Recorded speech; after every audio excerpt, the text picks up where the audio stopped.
Mr. President, Senator Gazelka. I move that further proceedings under the roll call be dispensed with and the Sergeant of Arms be instructed to bring in the absentee members. On that motion, all in favor say aye. Opposed say no.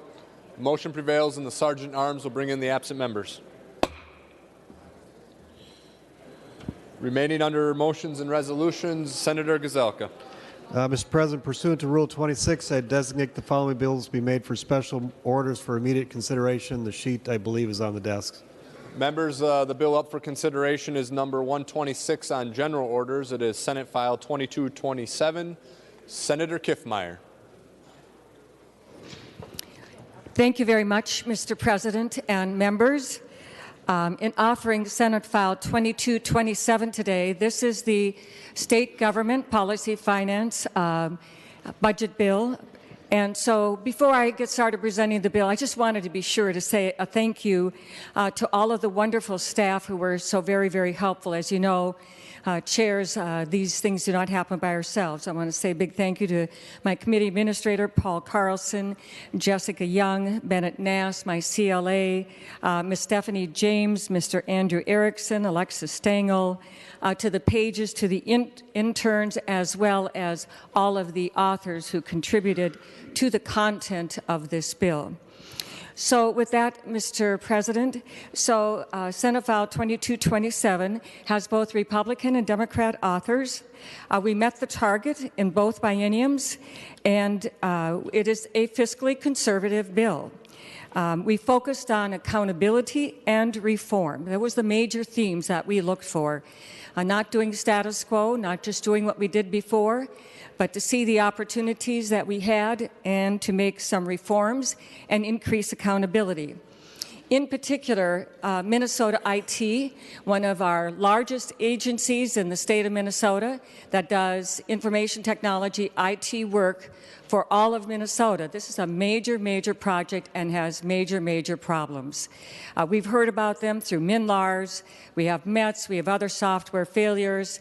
There are just numerous ones, and so it was determined that this is an area that we really needed to take a look at and to be able to put in place some reforms and more accountability.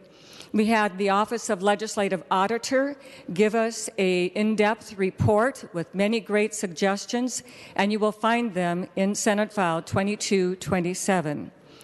Also included in this bill is zero-based budgeting.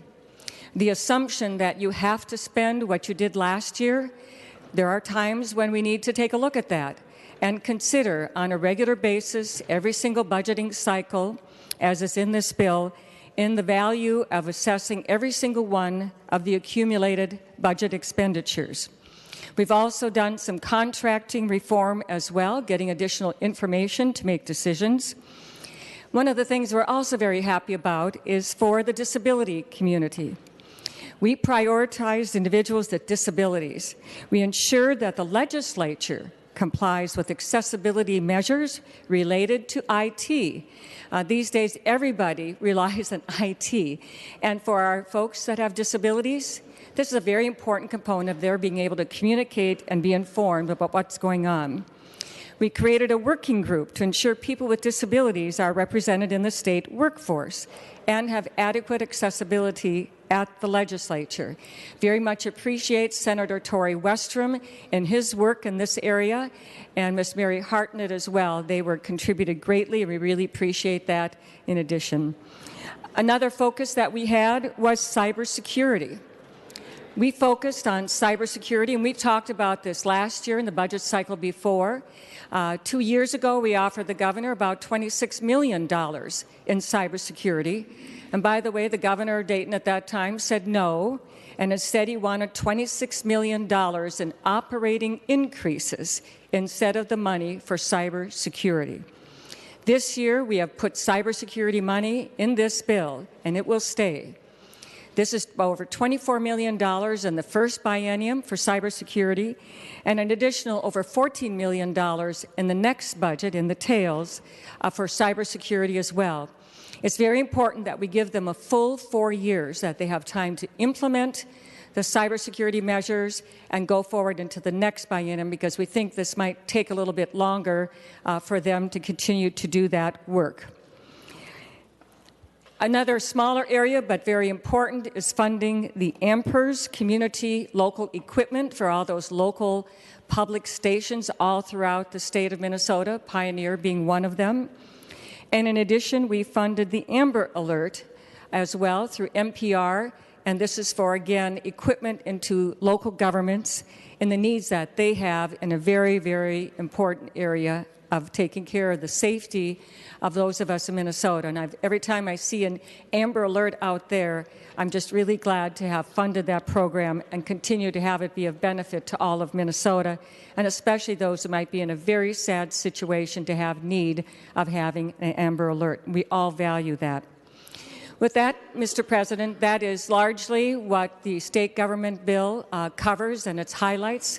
Another part of the bill today, though, is an article for Veterans and Military Affairs.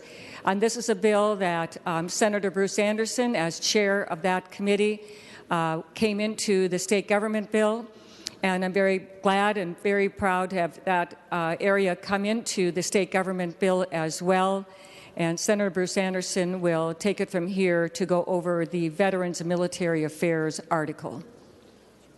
Senator Anderson. Thank you, Mr. President. Thank you, Senator Kiffmeyer. And before I go into a little bit of a dialogue here with information about the bill, I just would like to thank my people that worked hard, my staff, Dave Reisen and Andrew Larson, the nonpartisan staff, Andrew Erickson, Joan White, and my LA, Sheila Lures, who's been very much a trusted help in doing all of this paperwork and getting me ready. So, members, the Veterans and Military Affairs bill is before you. Senate File 2358 was the number that was incorporated in finance to the now Senate File 2227. And it came from base funding as presented to the finance. And we spent about $350,000 in one-time money that was made available due to the cancellation of appropriation from the previous biennium. If you remember, the journey home for veterans had been canceled back to the general fund. So the funds that were spent here, we have $100,000 for construction and refurbishment of the Armed Forces Service Center at the Minneapolis-St. Paul Airport. The Armed Forces Service Center is open 24 hours a day, 365 days a year to provide services for the members of the Armed Forces, Department of Defense employees, U.S. Public Service, Health Service personnel, veterans, and their dependents. We also spent $150,000 for the Medal of Honor commemorative memorial out on the Capitol grounds. The memorial will be located at the state capitol and circling the existing Promise of Youth sculpture near the Veteran Service Building. And it has a piece of documentation there that says that this money has to be matched by money that comes from the Congressional Medal of Honor group that's working to make sure that this Medal of Honor goes into, a memorial goes into place on our Capitol grounds. So the $50,000 to the Department of Military Affairs to support our troops account for grants up to $4,000 to eligible individuals. And these individuals are members in good standing with the Minnesota Air National Guard or Army National Guard or a reserve unit based here in Minnesota. Secondly, these funds go to a Minnesota resident who is a member of the military reserve unit not based in Minnesota if the member is called to active service. Third, the support of troops funds also go to other Minnesota residents performing active duty service for any branch of the United States military. Also, to persons who honorably served in one of the capacities listed in Clause 1 or 2 or 3 within the support our troops statute language, who has current financial needs.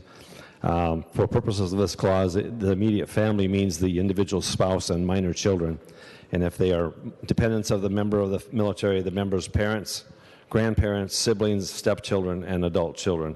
And basically, military affairs and veterans affairs oversee the support our troops fund. So we were able to provide funding for that.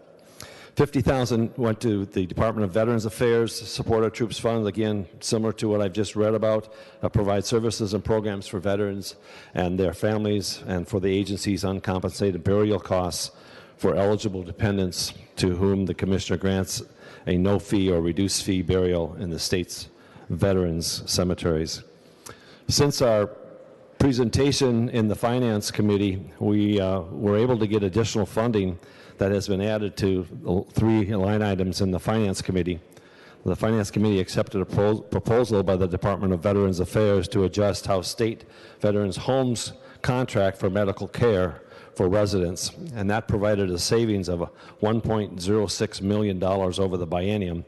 And these savings would be redirected to fully fund the governor's request for additional funding for state veteran cemeteries, operations, and we also provided $775,000 over the biennium to help these state veterans cemeteries, and with the remainder being sent to the Department of Veterans Affairs to use unencumbered. We also received $1 million in one-time money added to to be made available for the MDVA Counseling and Case Management Outreach, Referral, and Education, now called C.O.R.E program. The C.O.R.E program provides a variety of counseling services to veterans across the state, mental health, financial addictions, etc. And lastly, we received an extra $500,000, which was added to the enlistment incentives program. This money is used for bonuses and tuition payments for those who enlist or maintain the enlistment in the National Guard. Just a brief summary of some of the policy bills that were included in the omnibus bill. Senator Hall had the POW and MIA Recognition Day. Senator Newton had the Veteran Suicide Awareness Day. Myself had a American Allies Day for purposes of honoring foreign-born persons who fought in conflicts around the world in behalf and alongside our military armed forces in the United States. Senator Clausen and Senator Aber both had a bill that required a new plaque honoring World War I Minnesota veterans who served at home and abroad to be placed in the Court of Honor on the Capitol grounds. The current plaque only acknowledges those who served abroad during World War I. And this plaque will be furnished by the group or designer at no extra cost. And lastly, we had a bill that was brought forward by the MDVA to give further clarifications to the Veterans Affairs Commissioner. And Mr. President, I have some amendments that Senator Lang would like to offer at this time. Discussion on Senate File 2227, Senator Lang. Thank you, Mr. President. Thank you, Senator Anderson, for your leadership over the last few months as we've been working through this omnibus bill.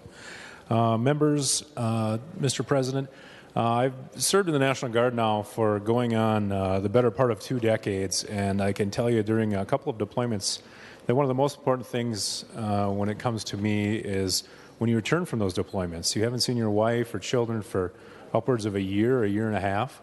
And oftentimes, the biggest thing that you get to do when you come home is spend time with your family. The Minnesota Army National Guard has a special way of treating us when we get home. We have, I think it's changed a little bit now, but in the past it was called a 30 or 60 to 90-day reintegration. You go through a bunch of different procedures and steps with your family trying to get used to being around you again and getting used to being around them again. So with that, Mr. President, and I'd like to offer the A63 amendment. Senator Lang offers the A63 amendment. The Secretary will report the amendment. Senator Lang moves to amend Senate File number 2227 as follows, page 8, line 10, delete. This is the A63 amendment. To the amendment, Senator Lang. Thank you, Mr. President. And members, what this does is it adds a total of $516,000 over the next biennium, $258,000 each year for the reintegration process. This is something we talked about in committee. I believe it'll go a long ways in establishing exactly what the 30, 60, 90, or whatever they call it now, reintegration process is. So with that, Mr. President, stand for questions. Mr. President. Members, I'm hearing that it's not online quite yet, so just be patient here. Mr. President. Senator Howard, hold on one moment. Let's get this amendment online here.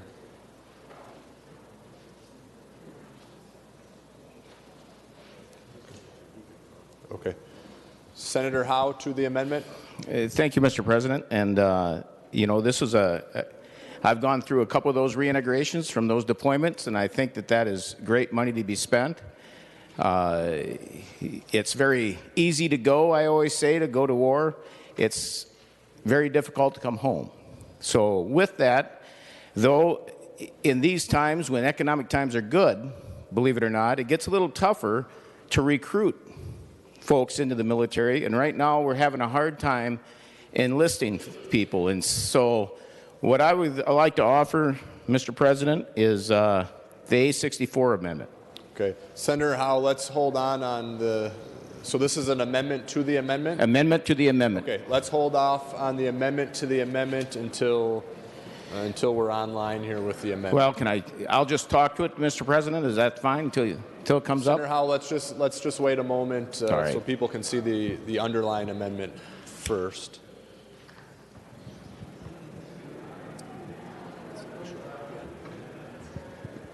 Technology is fantastic when it works.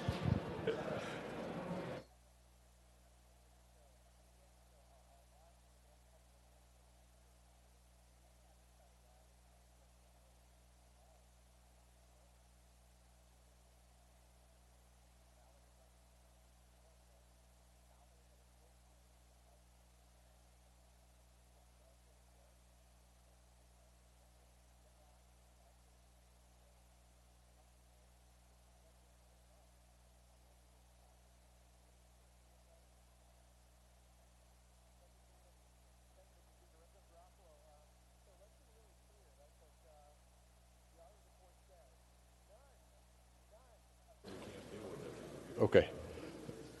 Members, I am told that the underlying amendment is now available online. So right now we are on the A63 Lang amendment.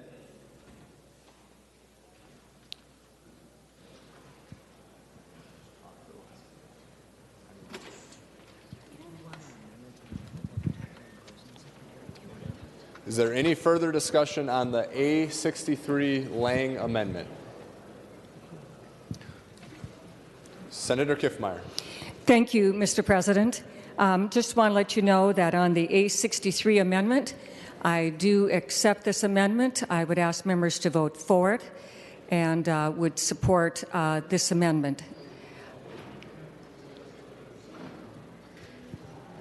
Further discussion on the amendment, Senator Lang.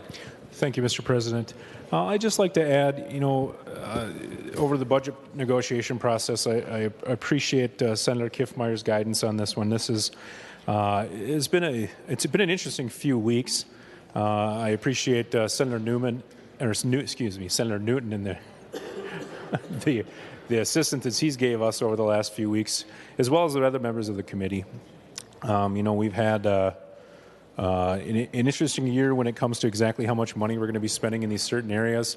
I'm glad for the thoughts and the goals of both the executive director of the Minnesota Department of Military and Veterans Affairs, all the guidance and things that we've been going over the last few months, and I appreciate all the assistance so far. Members, any further discussion on the A63 amendment? Senator Howe, you had an amendment to the amendment. Yes, Mr. President, but I understand there's a drafting error that they're trying to straighten out right now. But what the amendment virtually does is that due to the fact that we're having a tough time doing enlistments, what this would do, and we have a shortage of funds. The National Guard, the Department of Veterans Affairs or Military Affairs has depleted their enlistment incentives. So like their educational incentives and those types of things have been depleted. So what this amendment to the amendment would do would be to add $1 million to the first year and $500,000 to the second year to the enlistment incentives fund. So, and there is $500,000 in the bill, and with this, there will be a $2 million available for the enlistment incentives, which will match the governor's ask. So right now I've got a little bit of a drafting error on the amendment to the amendment, and so as soon as that gets here, I'm sure it'll be available to everyone. And I'll stand for questions. For the members, is there any other discussion on the underlying A63 amendment? Senator Lang, I would offer a suggestion that you maybe withdraw the amendment so we can continue discussion on the bill, and then when the amendment to the amendment is ready, we'll go back to you guys to offer the amendment and the amendment to the amendment. You know what? I can offer it later. Mr. President, I'll withdraw the amendment to the amendment, and we can go forward with Senator Lang's amendment. Okay, so members, we are on the A63 amendment. Is there any further discussion on the A63 Lang amendment? Senator Lang. Thank you, Mr. President. I've just been advised that the easiest way to proceed forward in this issue is to continue on with the A63 as a standalone amendment, and I would like to proceed as such. And that's what we're on, and seeing no further discussion, all those in favor of the A63 amendment say aye. Aye. Opposed say no. The motion prevails and the amendment is adopted. Members, we're back on Senate File 2227. Senator Howe. Mr. President, I'd like to now I'll offer the A64 amendment. Okay. Senator Howe offers the A64 amendment. The Secretary will report the amendment. Senator Howe moves to amend Senate File 2227 as follows, page 8, line 10, delete. This is the A64 amendment. To the amendment, Senator Howe. Well, members, it didn't go quite as I had decided to go, but because of the drafting area, we'll do it a little different. So with this, and I've already explained what this does is it adds basically $1.5 million to the enlistment incentives. So that's what it does. Any questions? I will stand for questions. Members, discussion on the Howe A64 amendment. Senator Clausen. Mr. President, will Senator Howe stand for a question? Senator Howe will yield. Senator Clausen. Thank you, Mr. President. Senator Howe, is this money coming from the MMB general budget? Senator Howe. Mr. President and Senator Carlson, yes, it comes from the MMB budget line. Senator Clausen. Thank you, Mr. President. Have you had any discussion with MMB on moving these funds? Senator Howe will continue to yield. Senator Howe. Mr. President, no, I have not had any discussions, but I believe that there's enough funds there to satisfy this. Senator Clausen. Well, thank you, Mr. President. Thank you, Senator Howe. We just moved a significant amount, and now we're moving another significant amount. And I just have concerns that if we haven't talked to MMB on the effect on their budget, I have some reservations about we should be contacting them before we start moving funds. So thank you. Further discussion on the A64 amendment. Senator Kent. Thank you, Mr. President. And I rise because, honestly, I'm just a little confused. So we had one amendment that took money out of MMB and moved it into the reintegration activities, I believe. And sorry, I'm just having trouble tracking because of the drafting errors, et cetera. And now we're going to take more and we're going to move that into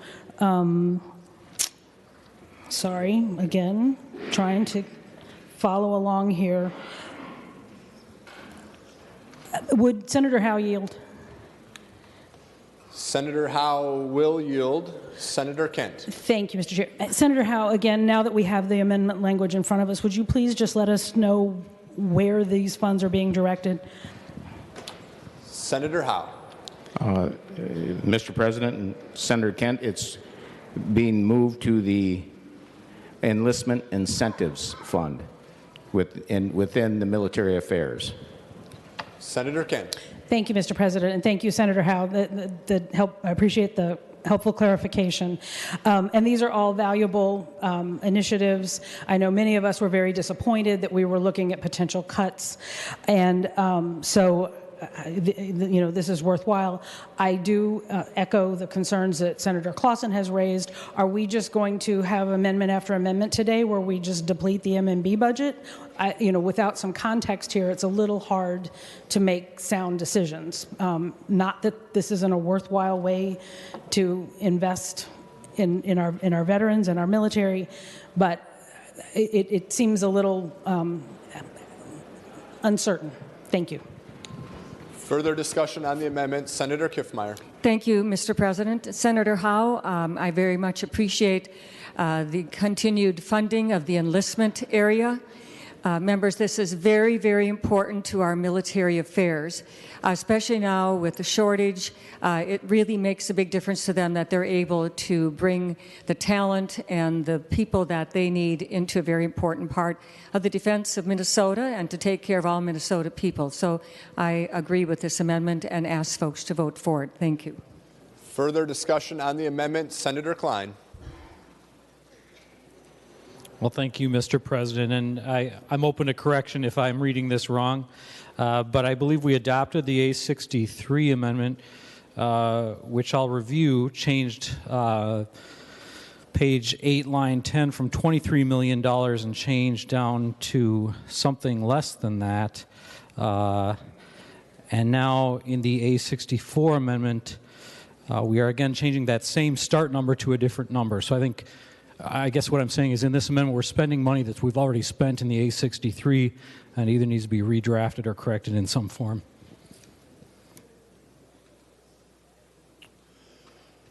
Further discussion on the amendment. Seeing no further discussion on the amendment, all those in favor say aye. Aye. Opposed say no. Motion prevails and the amendment is adopted. Members, we're back on Senate File 2227. Further discussion on the bill.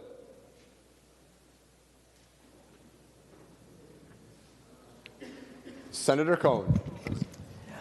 Mr. Chairman, I've got the A61 amendment that I would move. Senator Cohn offers the A61 amendment. The Secretary will report the amendment. Senator Cohen moves to amend Senate File number 2227 as follows. Page 2, line 15, delete. This is the A61 amendment. To the amendment, Senator Cohen. Well, Mr. President, this is similar to Senator Lang's amendment, so I would move then an amendment to the amendment, the A62 amendment to the amendment. Senator Cohn offers, can you please, Senator Cohn, what was the number? What was the number of your amendment to the amendment? A62 is the amendment to the amendment. Senator Cohn offers the A62 amendment to the A61 amendment. The Secretary will report the amendment.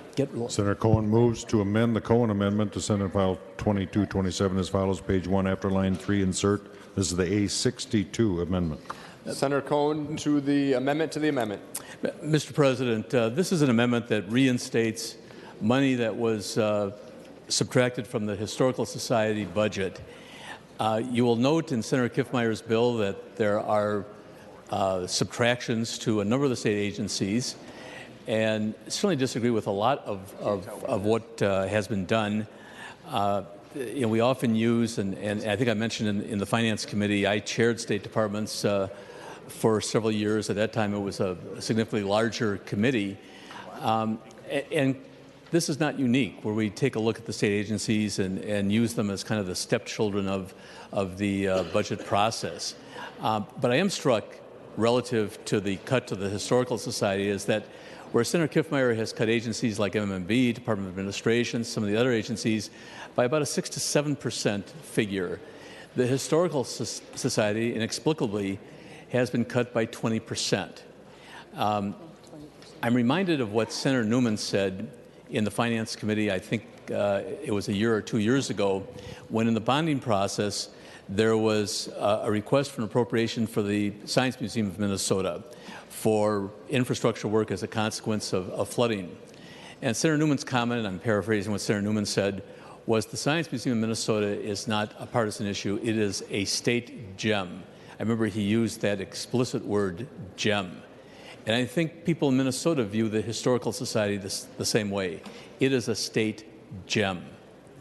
And when you look at the work of the Historical Society, whether it be the historic sites, the educational programs, the outreach in communities throughout the state of Minnesota, the place that has been the repository for the education of Minnesotans about the state we all care so deeply about, to have a cut of this size is inexplicable, it is wrong, and we should not do it. This is not a cut that you can say, well, there's a little bit of fat in the budget. Well, they can look to take it out, it's a large budget. We're talking about a general fund appropriation cut that's going to eliminate 20% of their staff, that is going to result in the closure of historic sites, that is going to result in the inability to provide education to school children throughout the state of Minnesota at both an elementary and a secondary level. This cut is wrong, it's inexplicable, and it should not be done. And I would urge members to support the A62 amendment and reinstate the appropriate funding for the Historical Society. This is an organization that has operated not simply for decades, it predates the state of Minnesota. The Historical Society Charter predates the establishment of Minnesota as a state. And so it has existed for more than the entirety of at least the existence of Minnesota as a state in the Union. And if we go ahead with a cut as contained within Senator Kiffmeyer's bill, we will absolutely decimate the Historical Society. And this won't be a regret for a particular administration, the Walz administration, any other administration. This will be a regret for the people in the state of Minnesota. This is a direct affront against people in the state of Minnesota. And I would encourage members to support the A62 amendment. Further discussion on the amendment to the amendment. Senator Kiffmeyer. Thank you, Mr. President. And so, Senator Cohen, it appears as though the real effort here is to eliminate the Legislative Budget Office, newly created and supported by the governor and signed into law just last year. But nevertheless, Senator Cohen, I will accept the amendment to the amendment, the A62 to the underlying A61. Any further discussion on the amendment to the amendment? Seeing none, all those in favor say aye. Aye. Opposed say no. The motion prevails and the amendment to the amendment is adopted. We're back on the underlying amendment, which is the A61 amendment as amended. Further discussion on the amendment as amended. Senator Kiffmeyer. Thank you, Mr. President. And so, members, on the underlying amendment as amended, 61 as amendment, I urge a no vote. The Legislative Budget Office is a very important component of the future of the legislature. We are the ones that establish the appropriations for the rest of state government. It is absolutely appropriate for the legislative budget, for the legislature to have its own budget office to do fiscal notes and do the important work that is essential to the legislature. When I look back on this, it's really kind of amazing that all these years we haven't had one. Many other states have a legislative budget office in a variety of many forms and shapes that they take. But we have taken one of the most common forms. In addition to that, through the Legislative Budget Office is created, we also have a Legislative Budget Office Oversight Commission. That commission is made up of equal numbers from both the House and the Senate and equal numbers of Democrats and Republicans. And so that helps make sure that in the work as we go forward in the Legislative Budget Office, we are in a very strong position to strengthen the knowledge and the arm of the legislature in doing its constitutional duties and to be able to have the support that we need from the Legislative Budget Office. So, members, the effort to eliminate this is something that I absolutely do not support, and I urge you to vote no on the A61 amendment as amended. Further discussion on the amendment. Senator Mr. Hall. President. Thank you, Mr. President. I ask for a call on the Senate. The Senate is under call. For the duration of the amendment or the entire bill, Senator Hall? For the duration of the amendment. For the amendment. The Senate is under call.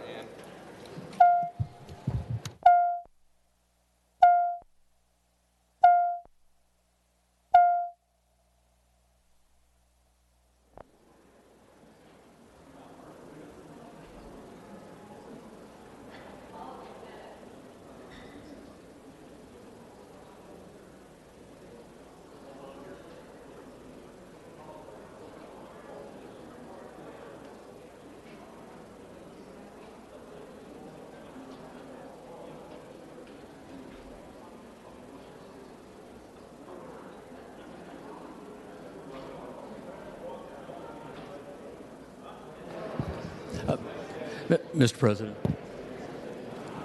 Senator Cohen. I move that further procedures on the call be dispensed with and the Sergeant at Arms be instructed to bring in the absentees. On that motion, all in favor say aye. Opposed say no. The motion prevails and the Sergeant at Arms will bring in the absent members. So, Mr. President. Senator Cohen. Mr. President, members, let's not be confused by what Senator Kiffmeyer just said. She said that the A61 amendment eliminates the Legislative Budget Office. It does no such thing. Now, I will be the first to admit, and I serve on the commission, the LBO commission, and I will suggest that the new staff director is doing an excellent job. We're going to try to make this work. There's no question that the Legislative Budget Office is of some concern to the MMB department, but that's an issue for another day. This amendment does no such thing, and it's very clear. If you look at the A61 amendment, the difference is the $8 million for the Historical Society. Take a look at Senator Kiffmeyer's spreadsheet. You'll note on line 59 that the total budget for the LCC, and that's the bridge amendment, as we did previously with the bridge amendment to MMB for the reenlistment bonuses, the total budget figure is $35,270,000 for the 2021 biennium, and for the 22-23 biennium, it is the same amount. If you look at the prior page, which is line 41 of the spreadsheet, the total biennial amount for the Legislative Budget Office is $1,636,000. So this amendment doesn't in any way eliminate the Legislative Budget Office. It eliminates approximately 3% or so. I'm sorry, it's a little bit larger. It eliminates about 3.5% or so of the budget for the LCC. The LCC can determine where it's appropriate to make the cut to fully fund the Historical Society. But let me make it clear, there's nothing in this amendment that eliminates the Legislative Budget Office. Senator Kiffmeyer is raising a red herring that's not contained within this amendment. And Mr. President would ask for a roll call on the amendment. Roll call has been requested. Roll call will be granted. Further discussion on the amendment. Senator Kent. Thank you, Mr. President. And Senator Cohen referenced the spreadsheet, but I believe he may have received that in the Finance Committee, because as I'm looking through the materials we've received on our desks, we don't have a spreadsheet. There's been no fiscal information that I can see provided regarding this bill, and I believe that happened yesterday on one of the omnibus bills as well. So I appreciate that information, but it made me realize that we are working blind when it comes to the appropriations discussion on this omnibus bill. Senator Cohen. Mr. President, Senator Kent, thank you very much. That's interesting. And yes, Senator Kent, you're correct. I carried in my little hands from the Finance Committee to the floor of the Senate the material for this bill, including the spreadsheet. Mr. President, this raises another question about this process. And I've said on the Senate floor that I think Senator Rosen has done a very good job as chair of the full Finance Committee, and obviously, in my wishes, I'd still be chairing the Senate Finance Committee, but that's the way it works. We always had the spreadsheets available to members when we debated the bills, whatever the bill was.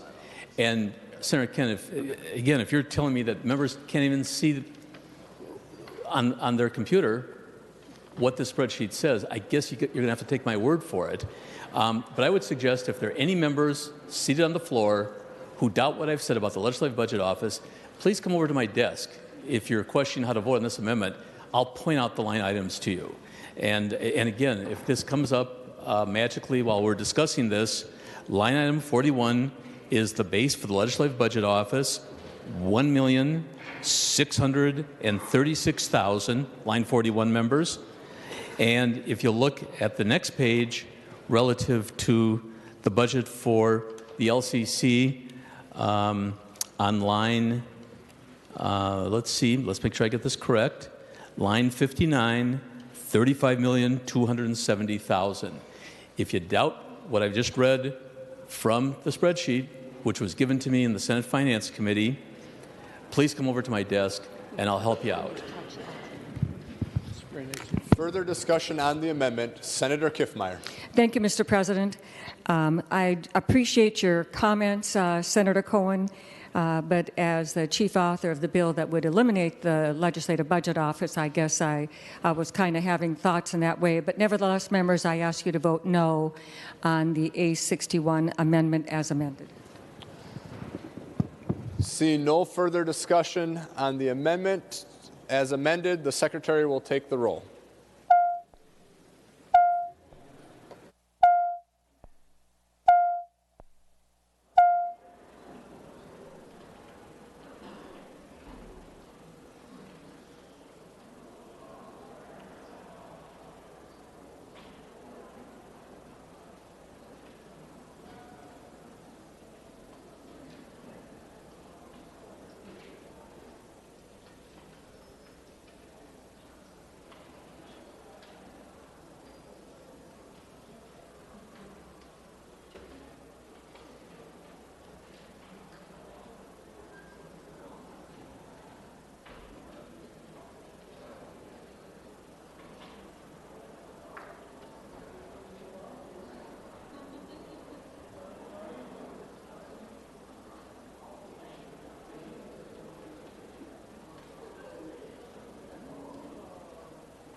All senators having voted who have the desire to vote, the Secretary will close the roll. There being 32 ayes and 34 nays, the motion does not prevail and the amendment is not adopted.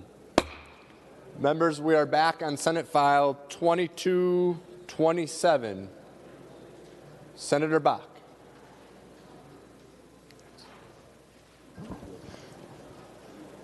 Mr. President, is there an amendment at the desk? Senator Bach, it depends what number is on the amendment. A30. That's how the House speaks, Mr. Chairman. Mr. President, Senator Bach offers the A30 amendment. The Secretary will report the amendment. Senator Bach moves to amend Senate File number 2227 as follows. Page 20, delete Section 1. This is the A30 amendment. We're a little bit more formal here in the Senate. Senator Bach, to the amendment. Well, Mr. President, members, what the amendment does is there's a provision in the bill that effectively totally changes the way state employee contracts are ratified. It's on page 20 and 21. It relates to the Subcommittee on Employee Relations, and the current language there says, you know, contracts are negotiated most times by the time they're finished up. We're not in session. The contracts normally expire on June 30th. And what the law currently says is when the legislature is not in session, the Subcommittee on Employee Relations, once they receive the contract settlements from MMB, has 30 days in which to approve or not approve the contract settlements. The law says that if the subcommittee does not disapprove them, that the contracts become effective upon the negotiated date of the settlement. So, Mr. Chairman, the language strikes in the bill, strikes the provision on, and it requires an affirmative vote of the Employee Relations Council group in order for the contracts to go into effect. Mr. President, I think that's problematic. I mean, it could be that the Subcommittee on Employee Relations can't meet. You miss the 30-day window. The contracts don't get ratified. Members, these public employees, I would argue they're our employees. They're employees of the state of Minnesota. We're the employer. We're the ones that appropriate the money to pay them. And they negotiated in good faith with the administration. They reached a contract settlement, and that should be honored, and it should not be dismissed just because the Subcommittee on Employee Relations, for instance, decides not to meet or can't find an agreement. Ultimately, the contracts have to be ratified by the legislature, but during the interim, because we're not in session, they end up in effect ratified by the Subcommittee on Employee Relations by a positive vote or by not acting within the 30-day window. So members, this amendment actually just reinstates current law. I would appreciate your support. I think we owe it to our public employees who are hardly overpaid. And they deserve, I think, having negotiated in good faith, to have their salary adjustments enacted in a timely way and not wait around for the legislature to meet months and months and maybe a half a year after the contract is settled. So I'd appreciate your support. And Mr. Chairman, I don't want to have to do this, but this is very, very important to me personally. So, Mr. Chairman, I'd like to ask for a roll call vote. A roll call has been requested. A roll call will be granted. Discussion on the A30 amendment. Senator Coran. Thank you, Mr. President, and I'd like to speak to the A30 amendment. And you know, this section in the Subcommittee Employee Relation to the Affirmative Approval really allows us, or follows in the theme of our bill, is about transparency, accountability, and reform. And the collective bargaining process is one that we do take seriously. We do expect and respect all of our employees. We've got great employees. But we also have to respect the process and our obligation to ensure that we do our due diligence and to make sure that all of the contract, the collective bargaining process, meets the standards or meets the requirements in the appropriation that's been set by the legislature. We do need to meet in that 30-day time period, and I do agree that we owe that to each of our employees to make sure that we do our due diligence. But we also have to make sure we do our due diligence for the taxpayers and the citizens of Minnesota. When we look at all the challenges that we have here today, I think the one thing that's often forgotten is that there's only one wallet, and it's the taxpayer's wallet. We respect our workforce, we respect our taxpayers, and I think what we'd like to do is make sure that the process runs efficiently, that we gather and collect the data necessary to make sure we are bargaining in good faith and that we are doing the due diligence necessary. And so with that, members, I urge you to vote no on this amendment. Thank you. Further discussion on the amendment. Senator Simonson. Thank you, Mr. President, and thank you, Senator Bach, for bringing forward the A30 amendment. And I want to speak in favor of the amendment.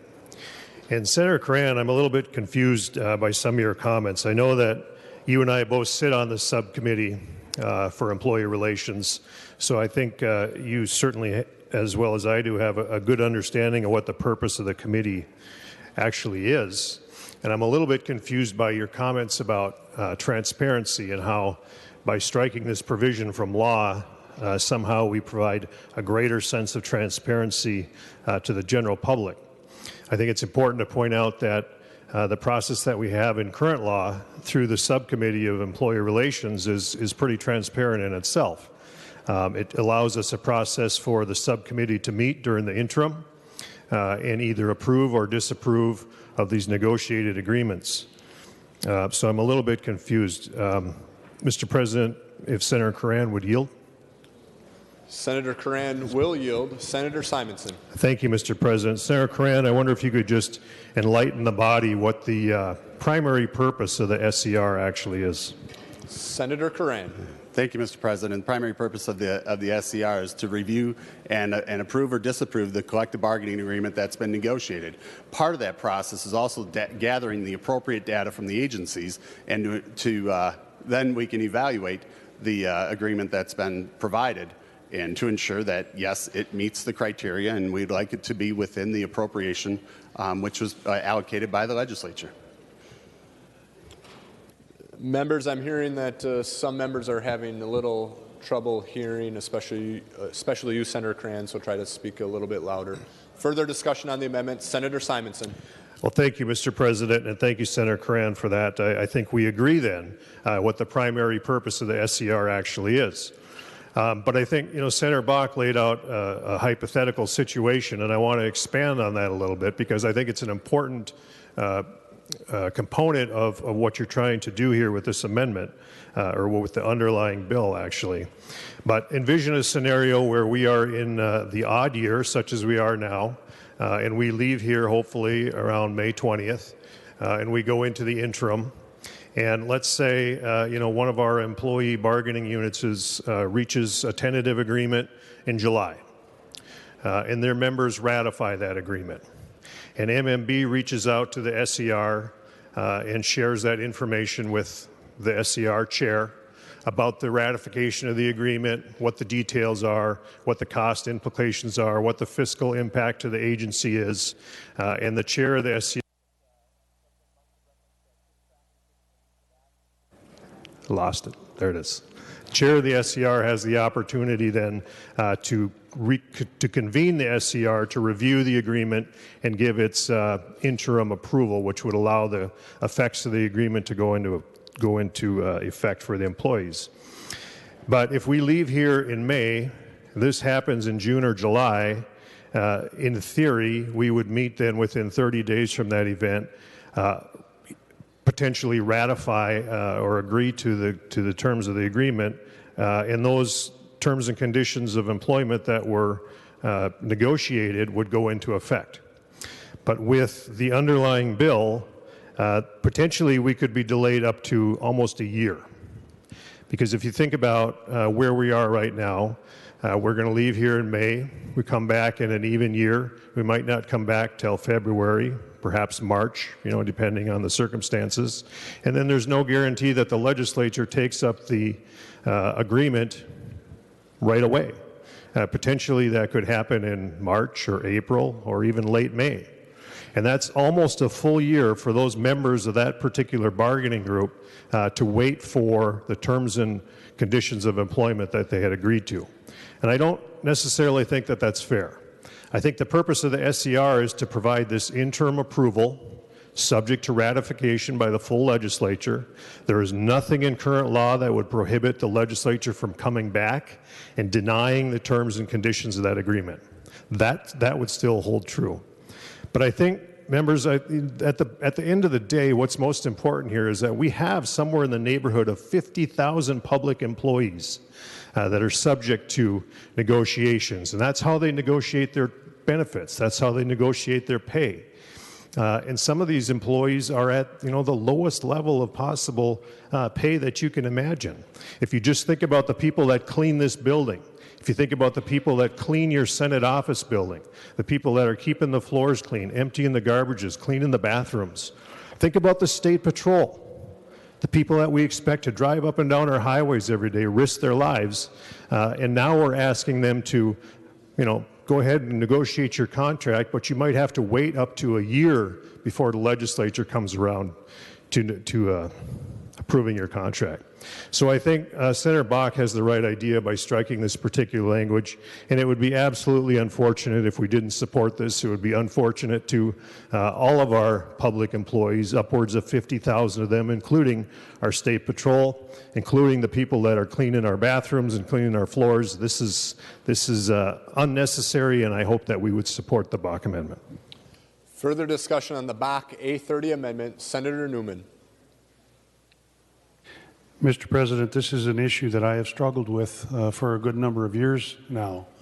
And speaking only for myself, the problem that I have had with it is that the contracts are negotiated, ratified, implemented with an MOU, and are done in a manner such that exceeds the amount of funding that the legislature has approved. And thereafter, we come back for a supplemental budget request on the contracts.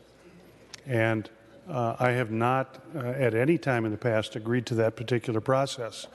And I remember discussing this with MMB Commissioner Myron Franz, indicating my deep concern about that kind of a process. And was given all manner of explanations as to why that process had to remain in place, but I never really did get a good grasp of why that might be. And so if, as the senator from Duluth has indicated, the potential for having contracts being reversed after they have been implemented for a year, perhaps we ought to be looking at a completely different process so that the legislature is in session and the legislature can accommodate and act on these contracts without them being negotiated in excess of the authority that has been granted to the to the executive branch. And that's always been my concern, is you're simply spending more money than you have been authorized to do, and I simply don't agree with that process. Further discussion on the amendment? Senator Westrom. Mr. President, the member from St. Louis, you bring up an interesting proposal in your amendment, and I'm wondering if all the state employees that we're discussing here, including commissioners and agency heads, to the author of the amendment, maybe we could amend this amendment and make it better by also applying it to all the permittees that apply for permits from the MPCA and the DNR and other departments. And if they have to wait more than 30 days, they automatically get the permit. And so I'm wondering, Mr. President, if the author would yield and if that would be a friendly amendment that he would be willing to work out with us. Senator Bach will yield. Senator Bach?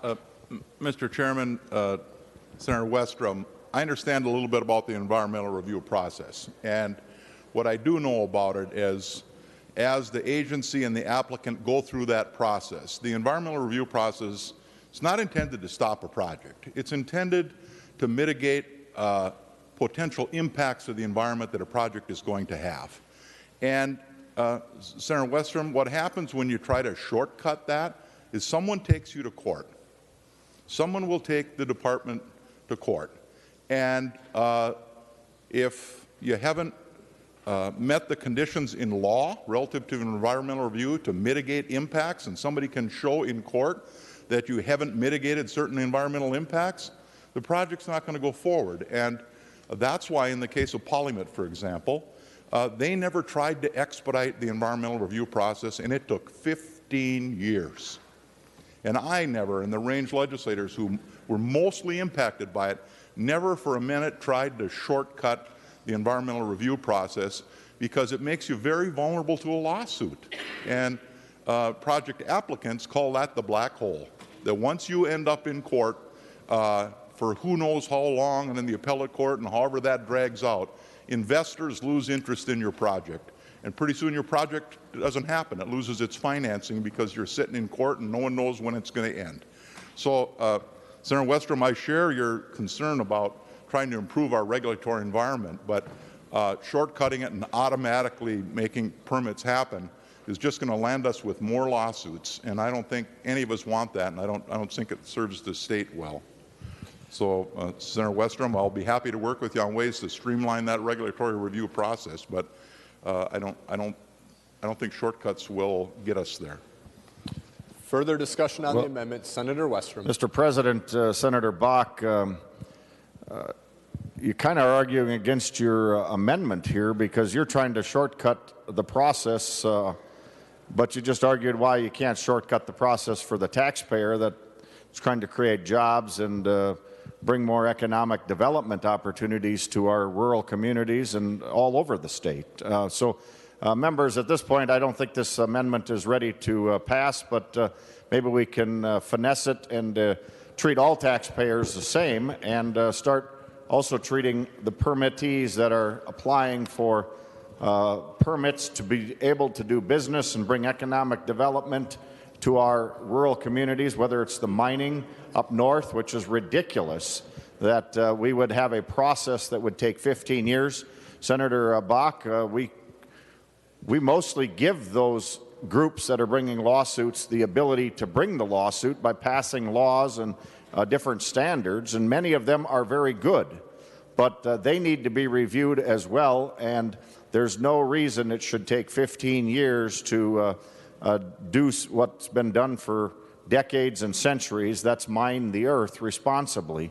And so that's just a great example of one of many. Agriculture fights this all the time, as well as do many other businesses across the metro and in greater Minnesota.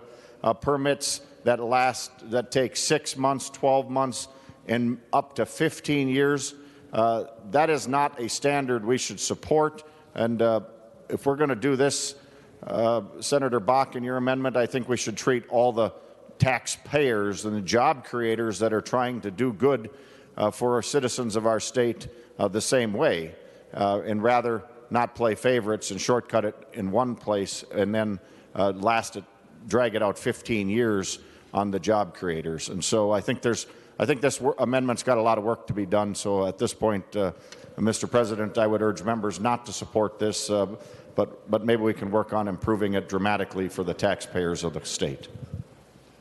Further discussion on the amendment, Senator Eaton. Thank you, Mr. President. Well, I've been on both sides of this issue. I've been on the Master Negotiating Committee for the Minnesota Nurses Association, and I'm currently a member of the SCR.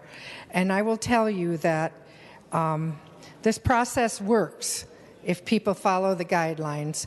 They negotiate in good faith. The state goes in with their position. The bargaining unit goes in with their position, and they meet somewhere in the middle, and they come out with a decision that their membership has to ratify, and I assume the state has the permission from the governor to negotiate what they negotiate. And if they can't get that, they ratify the negotiated language, and then they can't get the contract passed through the legislature, well, then we have to find the money down the road anyway, because you're paying everybody the back pay once it goes into effect, and they lose a lot of it in taxes. Not to mention, last time this happened, we ended up losing a lot of money in what we would have had in savings in the insurance contract. So it's always it always sounds good to micromanage this process, but there are professionals who know what they're doing on both sides, and I think that the people who work so hard to make the great state of Minnesota the fantastic place to work and live that it is, deserve to have their negotiated contract go into effect. Further discussion on the amendment, Senator Kiffmeyer. Thank you, Mr. President. I just want to clarify at what's at stake here in this particular situation on this amendment, the 830. So I want to be sure we are supporting and we are valuing and appreciating state government employees. We're surrounded by them on this floor today. We appreciate their work and we honor their work. That is without question. Also, in regards to contracts, when you do have a contract. But what is in the bill right now that this amendment would remove is fiscal responsibility.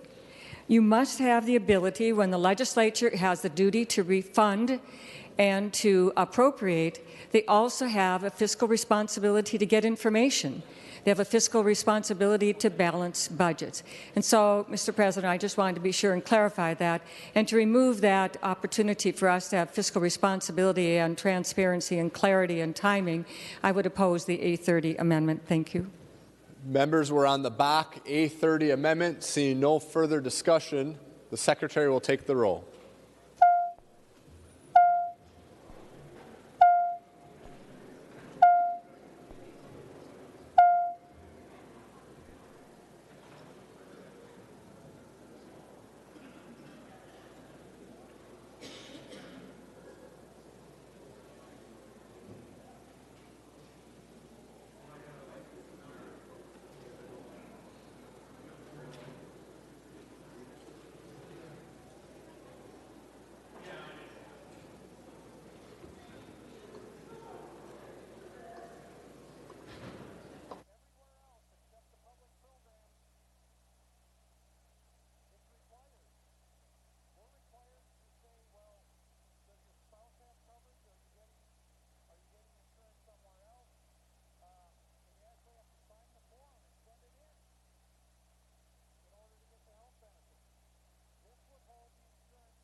All members having voted who have the desire to vote, the Secretary will close the roll.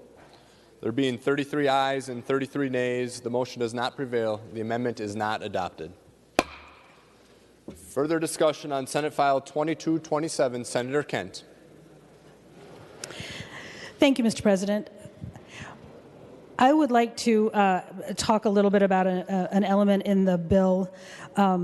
It's Section 25 on page 39. And what this does is it limits the number of full-time employees, or FTEs, that the state may employ.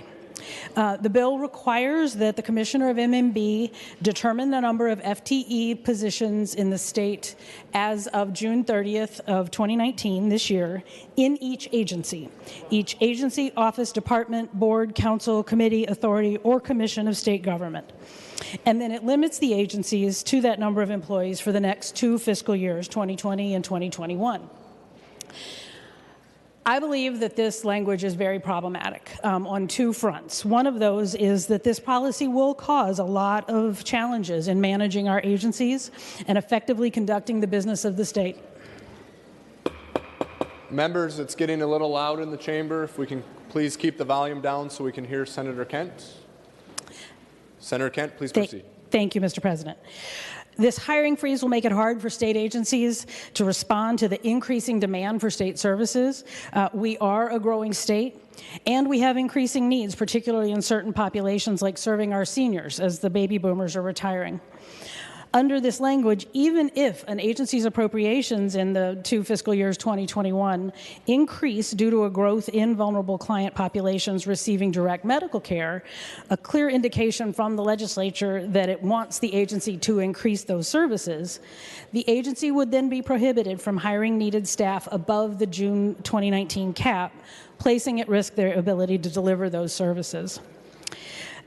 And we do know that the state is already struggling to maintain staffing, to recruit employees in this current economy, and to replace the retiring workers.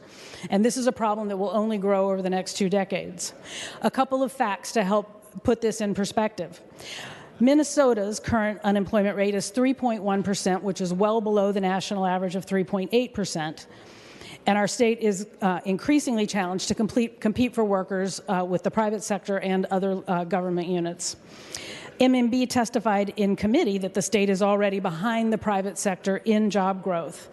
And these numbers are pretty startling, members. Over the past 7 years, total employment growth has risen just under 11%. Private sector employment growth is well over 12%. But over those same 7 years, the state's FTE growth rate has risen only 7.2%.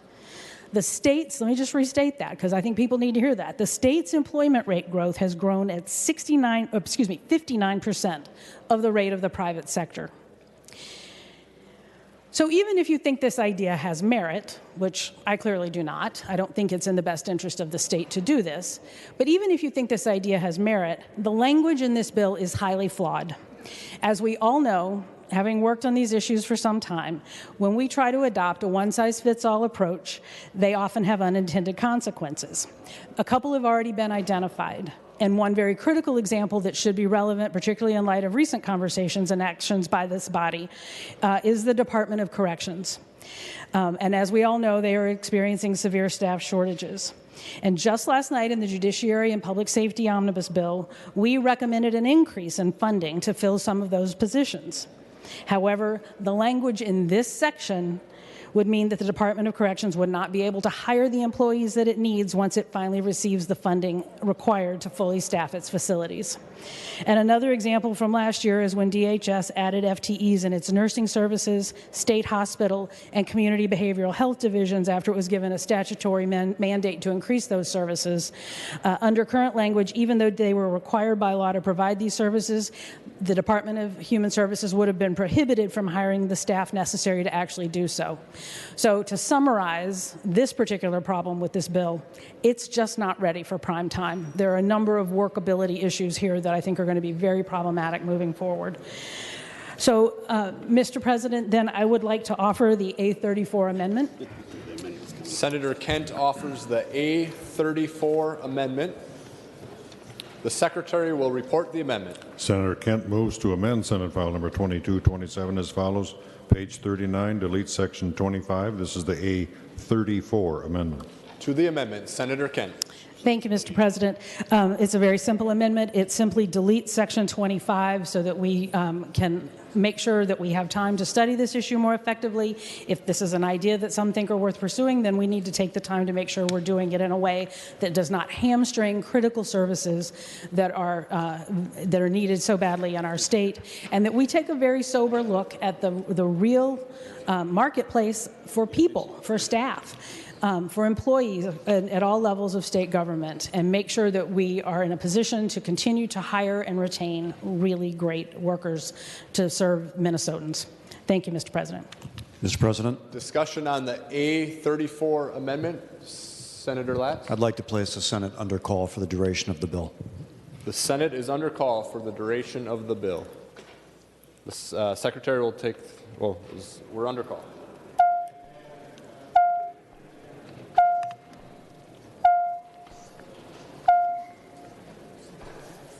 Yeah.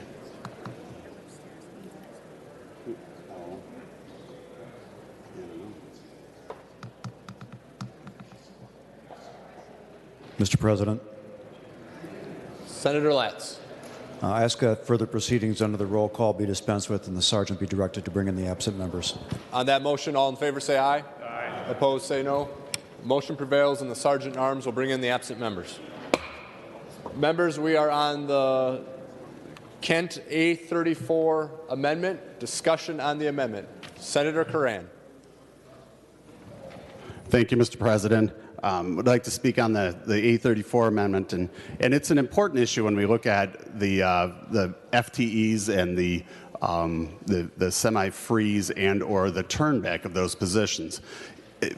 Again, it goes back to the kind of reform and accountability, and what we're trying to do is to get to the point where we can really understand what's the true cost of running an agency.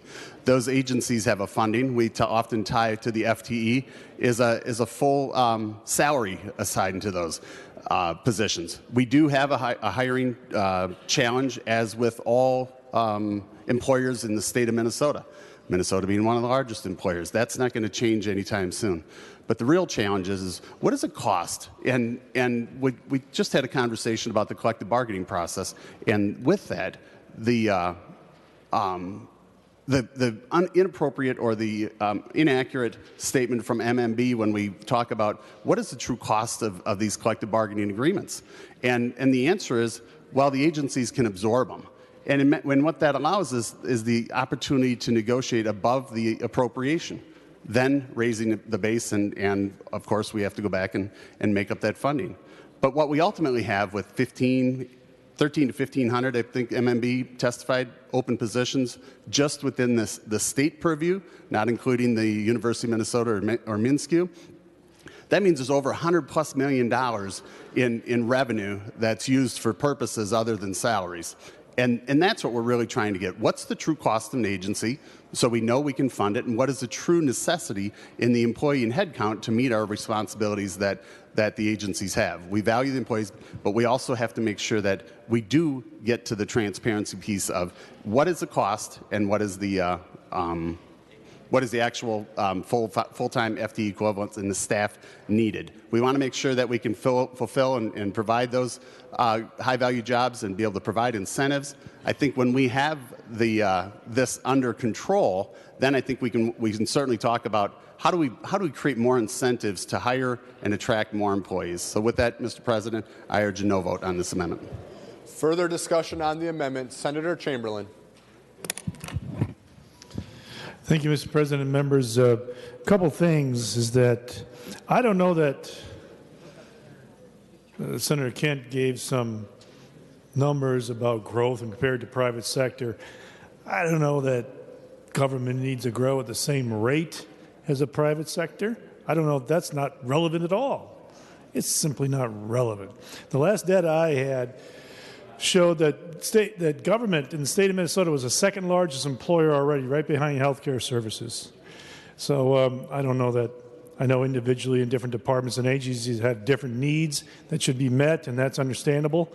but comparing to the private sector that we should grow at the same rate, I don't, that's not relevant, it's not comparable, it's apples and oranges. Different missions, different purposes, different things they do. But more importantly is the Deed's last report showed job growth in Minnesota was negative. We lost jobs in the state of Minnesota over the last many months, private sector, all across the board. So you think about that for a moment, folks. We lost jobs. We were negative. We were 50th in the country in job growth, even though we have a somewhat positive GDP still. And you add to that, our estimated revenue collections were almost $500 million shy of target. So I only mentioned the last piece is this isn't anti-state, this isn't anti-government, this isn't anti-employee. This is talking about being wise about how we treat and how we use the resources that we're given. Are we using those resources the best we can? And are we looking down the road to a possible recession and economic problems? We're not collecting the revenue we thought we were going to collect, and our job growth is stopped. So, and lastly, comparing the two is not relevant. It doesn't make any sense. So I think this is about being cautious. It's about being wise. It's about having an affordable government and being accountable to the citizens and the people we serve. We don't exist just to grow. The government doesn't exist just to grow, for goodness sake.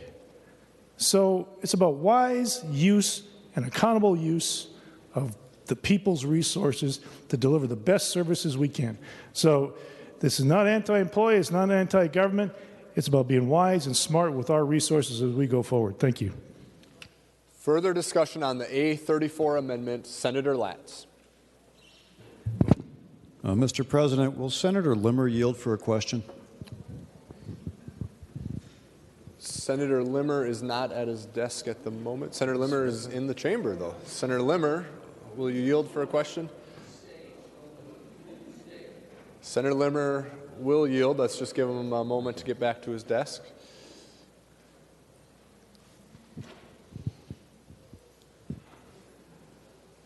Senator Latz. Mr. President, Senator Limmer, last night this chamber passed the Judiciary, Public Safety, and Department of Corrections and Department of Human Rights budget.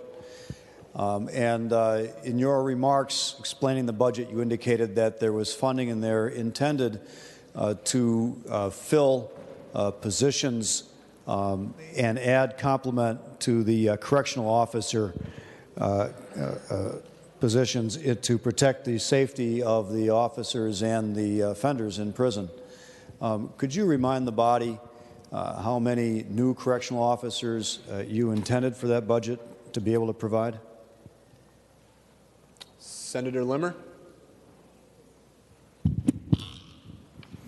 Well, I'm not sure if I really, Mr. President, I'm not sure if I can really remember, but I believe it was 36 new correctional officers in the first year, and later, I believe 68.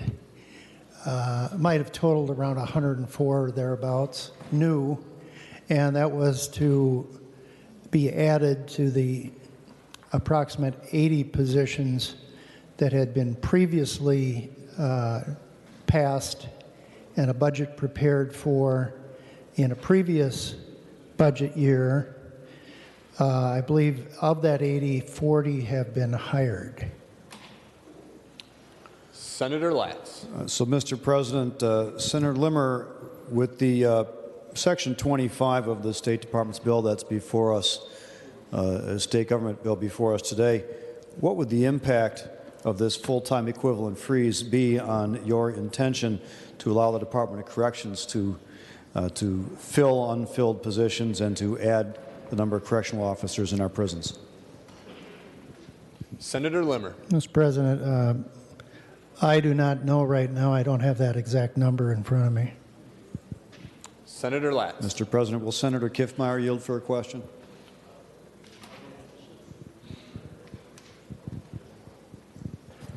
Senator Kiffmeyer is in the chamber. Senator Kiffmeyer will yield. Senator Kiffmeyer will yield. Senator Latz. Mr. President, Senator Kiffmeyer, what would the impact of Section 25, if it were to remain in the bill and become law, what would the impact of that section be on the intention of Senator Limmer and the bill we passed last night, which was to enable the Department of Corrections to fill unfilled correctional officer positions and add quite a few correctional officers? Would the department be able to add correctional officers to protect officer safety in the prisons? Senator Kiffmeyer. Thank you, Mr. President and Senator Latz. So if you notice on line 3910 in the section 25, it says as of June 30th, 2019. So the positions that Senator Limmer has in his judiciary bill would be authorized through those FTEs as of June 30th and would be included, that there would be that increase as of that date, so they would be unaffected, in my opinion. Senator Latz. Mr. President, if I'm understanding Senator Kiffmeyer correctly, then the language here says number of full-time equivalent positions employed by each agency. So as I read the language in the bill before us today, the Department of Corrections would have to fill as many positions as they can by June 30th with actual bodies, employees, and whatever they were unable to complete by June 30th, 2019, no matter how many more were intended to be filled by the Judiciary Bill, the Correctional Department would not be able to fill those positions because that would occur after June 30, 2019. Is that correct, Senator Kiffmeyer? Senator Kiffmeyer. Thank you, Mr. President, and Senator Latz, to your question. Just to let you know that this has to do with full-time equivalents, so it is not actual like numbers of employees themselves. It's the overall FTEs, and so that word makes a difference. But I would call your attention to the Section 26.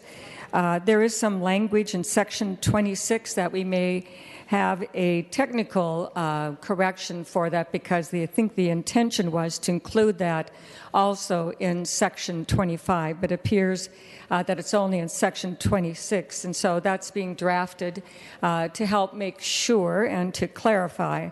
And so on line 3922, it says reductions. In this case, it was reductions because of the unfilled positions, so this language would be modified, but it would be, this section does not apply to any positions that require law enforcement training. So that technical amendment will come forward shortly. That was meant to be included in Section 25 and was inadvertently left off. Senator Latz. So, Mr. President, Senator Kiffmeyer, you're saying that the intention of Section 25 was that it would not apply to correctional officers in the State Department of Corrections, and that they'd be able to fill as many positions as there is funding for in this budget? Senator Kiffmeyer, will you yield for a question? I'll be glad to yield, but I need Senator Latz to repeat the question. Senator Latz, please repeat your question. Mr. President, Senator Kiffmeyer, so if I understand correctly, you're saying that this full-time equivalent freeze is not intended to apply to the Department of Corrections for the correctional officer positions, and that you're going to fix that with the language with a subsequent technical amendment. Is that correct? Senator Kiffmeyer. Thank you, Mr. President. The actual language that is in Section 26 that we'll be including in Section 25 with an amendment would affect any positions that require law enforcement training. So this is specific to DOC at this time. But again, Senator Latz, right now I'm talking about a future amendment that is being drafted, and I think it would be better, Mr. President, if we waited for the actual language and then we can bring it forth and have a more intelligent discussion. Well, Mr. President. Senator Latz. We are faced with an amendment on the floor right now without a technical amendment to fix it, so we've got to make a decision based on a projection of some future technical amendment. I don't see anything in even the proposal by Senator Kiffmeyer at this time that would enable the hiring of unfilled support positions that would be necessary to enable the additional correctional officers to do their jobs. Members may recall from the discussion last night that there were 50 or 60 support positions that would be required to enable the correctional officers to do their jobs as well. And that's just within the Department of Corrections. There are many, many other positions in state government that would be affected by this that may simply be unfilled because we have a very low unemployment rate in the state of Minnesota right now, and it's difficult to find employees for a whole wide range of jobs. It might be ironic that the benefit of a strong economy and the almost full employment rate of Minnesotans at this time might result in the inability of the state to fill positions that are expected to be filled and funded by the agencies either in this budget or in the current projections.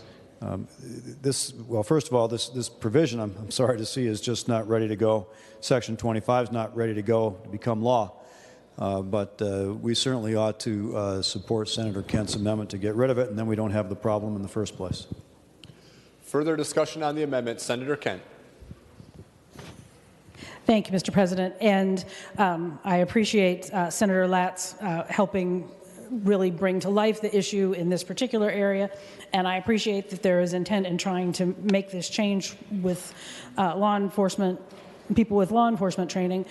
But it makes the point that this is an arbitrary line that is being drawn. It does not recognize the individualized needs of the people who receive the different services of our state employees, as well as the individualized work that is done by these state employees.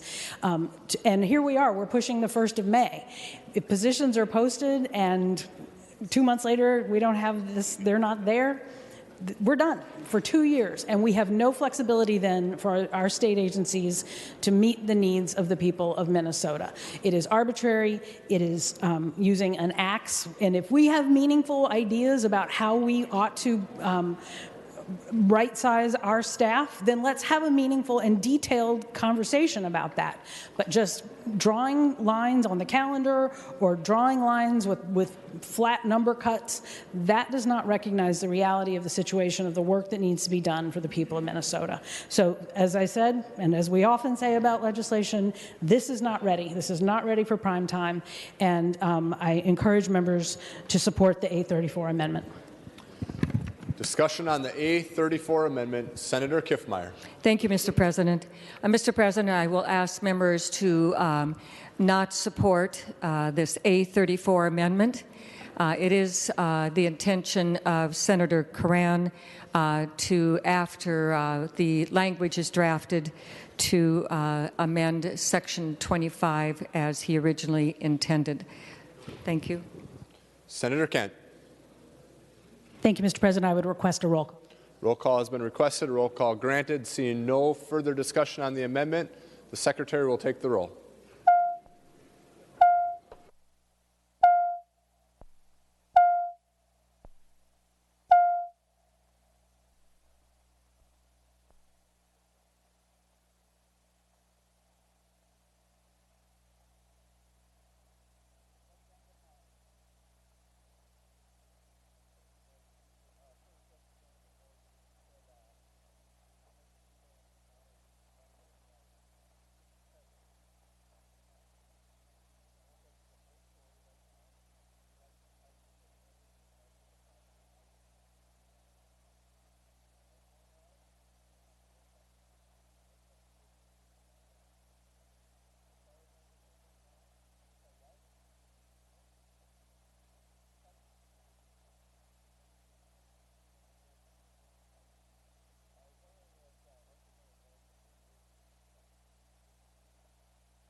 All senators having voted who have the desire to vote, Mr. President. the Secretary will take the roll. There being 32 ayes and 34 nays, the motion does not prevail. The amendment is not adopted. Further discussion on Senate File 2227. Senator Lane. Thank you, Mr. President. I have the A51 amendment. Senator Lane offers the A51 amendment. The Secretary will report the amendment. Senator Lane moves to amend Senate File number 2227 as follows, page 2, line 15, delete. This is the A51 amendment. To the amendment, Senator Lane. And, Mr. President, I would like to offer the amendment to the amendment A52. Senator Lane offers the A52 amendment to the amendment. The Secretary will report the amendment to the amendment. Senator Lane moves to amend the Lane amendment to Senate File number 2227 as follows, page 1, after line 2, insert. This is the A52 amendment. To the A52 amendment to the amendment, Senator Lane. Thank you, Mr. President. This amendment faces the reality that the U.S. Census will be taken next year, whether Minnesota gets busy about it or not. This state government bill has zero, hear me members, zero funding for the Minnesota to actually get our people counted at all, anyone. You may get the census in the mail, but Minnesota won't care enough to help you do it or even remember to get it in.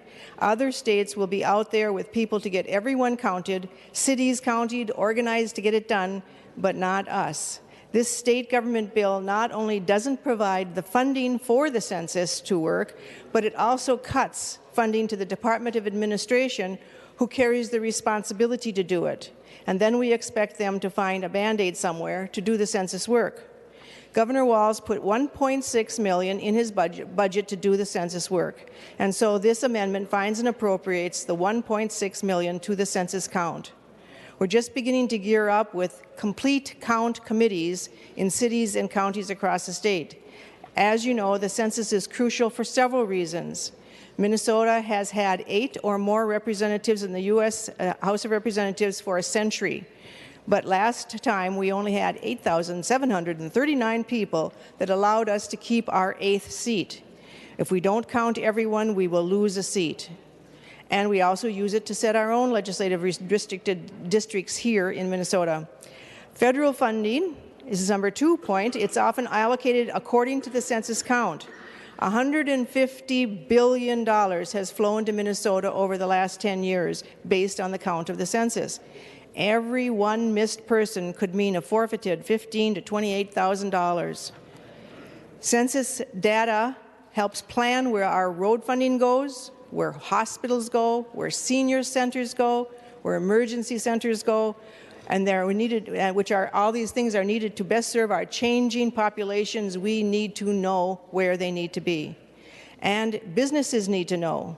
They and the chambers of commerce use census data to decide where to locate stores, factories, businesses. They need to know where the consumers are and where the employees are.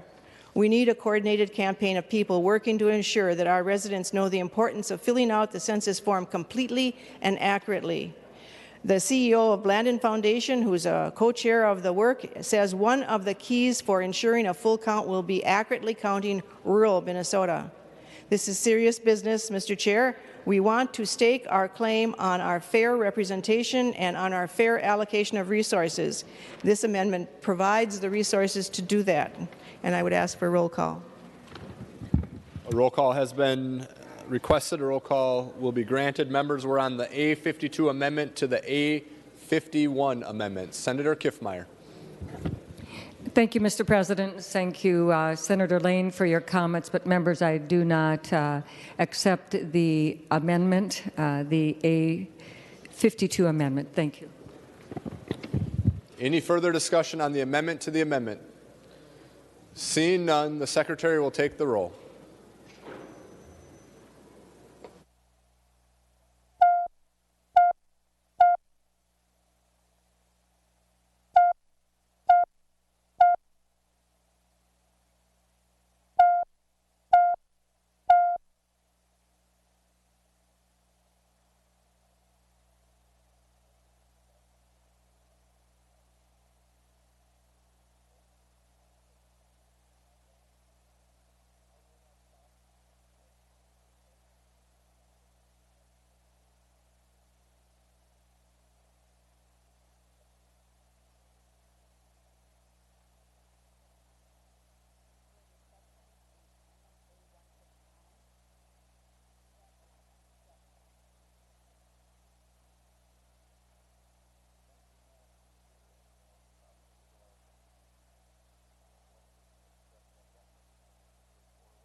All senators having voted who have the desire to vote, the Secretary will close the roll. There being 32 ayes and 34 nays, the motion does not prevail. The amendment is not adopted. Members, we are back on the A51 Lane amendment. Senator Lane. Thank you, Mr. President. Well, I certainly hope that money for the census comes back in conference committee report, and at this point I would withdraw the A51. Senator Lane withdraws the A51 amendment. Members, we're back on Senate File 2227. Senator Pratt. Thank you, Mr. President. I would like to offer the A55 amendment. Senator Pratt offers the A55 amendment. The Secretary will report the amendment. Senator Pratt moves to amend Senate File 2227 as follows. Page 31 after line 9, insert. This is Amendment A55. To the amendment, Senator Pratt. Thank you, Mr. President and members. Last week, the Timber Jay broke a story that there was preferential hiring in one of the agencies, particularly the IRRB. This is very concerning to me in that we make sure that we have fair hiring practices across the board. The governor has come out and he's condemned what had happened, even though that Fox 21 stated that the Human Resources Director requesting the short posting period of only 1 day was necessary for several reasons, including the governor's expectations. Mr. President and members, state government positions are to serve the people. They're not to be rewards for friends, family, or political colleagues. And so the A55 amendment just simply says that hiring practices, under hiring practices, the commissioner and all appointing authorities must ensure all hiring for management positions be done through a fair and open process, and where all qualified candidates are given consideration, that job requirements may not be altered to fit a particular candidate prior to the posting of the position, and internal documents may not show that a candidate is slated into a position before it's posted. I expect that this will get broad support because, Mr. President, I think this is just a good government's bill. Discussion on the Pratt A55 amendment. Senator Kiffmeyer. Thank you, Mr. President. And thank you, Senator Pratt, for bringing forward this amendment. This is just simply good policy. And when we've talked about practices like this is just a good amendment. And members, I ask for your vote of support. Thank you. Members, any further discussion on the amendment? Senator Eichhorn. Thank you, Mr. President, and thank you, Senator Pratt, for bringing this forward. I can say over the last week that, I've been deeply frustrated with the hiring process that took place. When agencies and administration behave this way, it undermines Minnesotans' principles and tramples transparency and fairness that our state aims to maintain. I think the Duluth News-Tribune put it best when they said, clearly Minnesota taxpayers are owed answers and accountability, and I think this amendment from Senator Pratt goes a long way to bring accountability to all of our state agencies when we talk about our hiring practices. It's unfortunate that it came out of the IRRB. I'm a board member of the IRRB, and the IRRR does a lot of good work.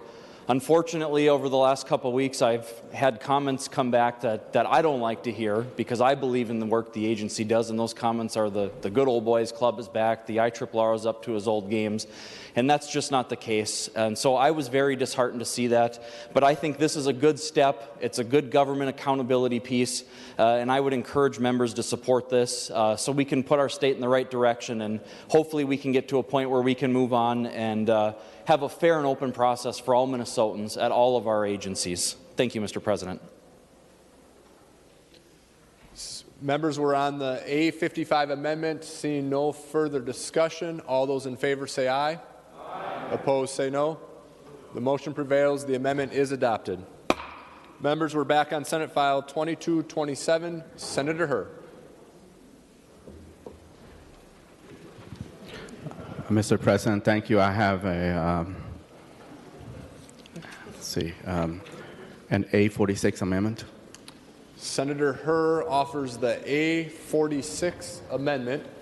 The Secretary will report the amendment. Senator Hur moves to amend Senate File 2227 as follows. Page 79 after line 19, insert. This is Amendment A46. To the amendment, Senator Hur. Mr. President and Senators, I'm offering this amendment through the humble request of my elders, the Hmong Special Guerrilla Unit who fought in the C.O.R.E. in Laos. It may be the toughest legislature for me emotionally because it was my past and my heritage. When you saw mass casualty in front of you, it's hard to forget. I can't deny my heritage as a son of veterans who fought for the C.O.R.E. in Laos, supported by the United States of America. And we Americans didn't know the C.O.R.E. in Laos until the Hmong has arrived here in 1976. Every Hmong American person in our state have immediate family members recruited and trained by the CIA to fight on behalf of the United States. We have a 5 House members who are Hmong American descent. Their parents, their grandparents are trained by the CIA to use guerrilla tactic to infiltrate the enemy of North Vietnam. America's rival during the Vietnam War were not the South, but were the North. My people, the Hmong people, were highland of northern Laos. As you can see on the map I have provided with President Kennedy, John F. Kennedy pointing to the map. The black area is where our homeland is. And we were the first to engage the enemy moving southward. Many American GIs and airmen were able to come home because of the courage and sacrifice of my forebear. I'm here also because of them, because of my forebear, the service of the Hmong Special Guerrilla Unit and the Air America. This amendment designates May 14th as the Hmong Special Guerrilla Unit Memorial Day in honor of those who served in the C.O.R.E. in Laos from 1961 to 1975 in support of the armed force of the United States.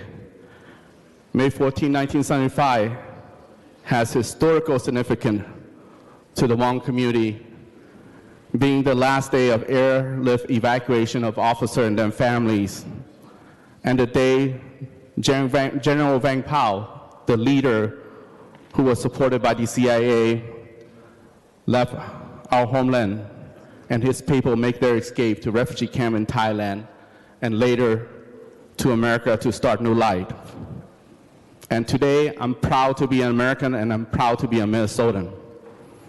Senators, this amendment has been carefully reviewed by the Office of Veteran Affairs with their support and have no objection by the VFW and American Legion, as I heard. As you can see, the letter I present to you from Commissioner Herkey. And also a letter from the Air America Association. And the last statement here, written in the letter Air America, said, Hmong have fought a noble cause with us. Our country will remember our sacrifice if the Hmong veterans are not forgotten. So I'm very honored and very thankful that Air America has sent a support letter on our cause. So, Mr. President, remember, despite the outcome of the secret war, my elders and I and my people believe that the Hmong had fought on the right side of history. We have fought on the right side of history. My fellow senator, your vote green will justify the fact that my people indeed fought on the right side of history. And today will say it all. Let's write this American story together by passing this amendment. So thank you, my fellow senator, and thank you, Mr. President. I ask for a roll call.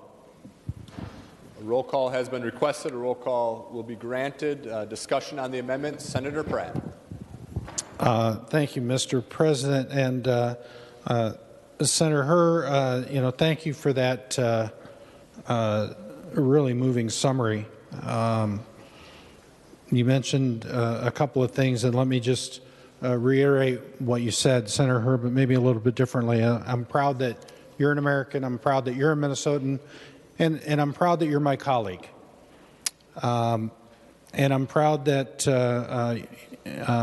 your family and your people are here, and you're right. They did, in fact, fight on the right side of history. Would Senator Herr yield for a question?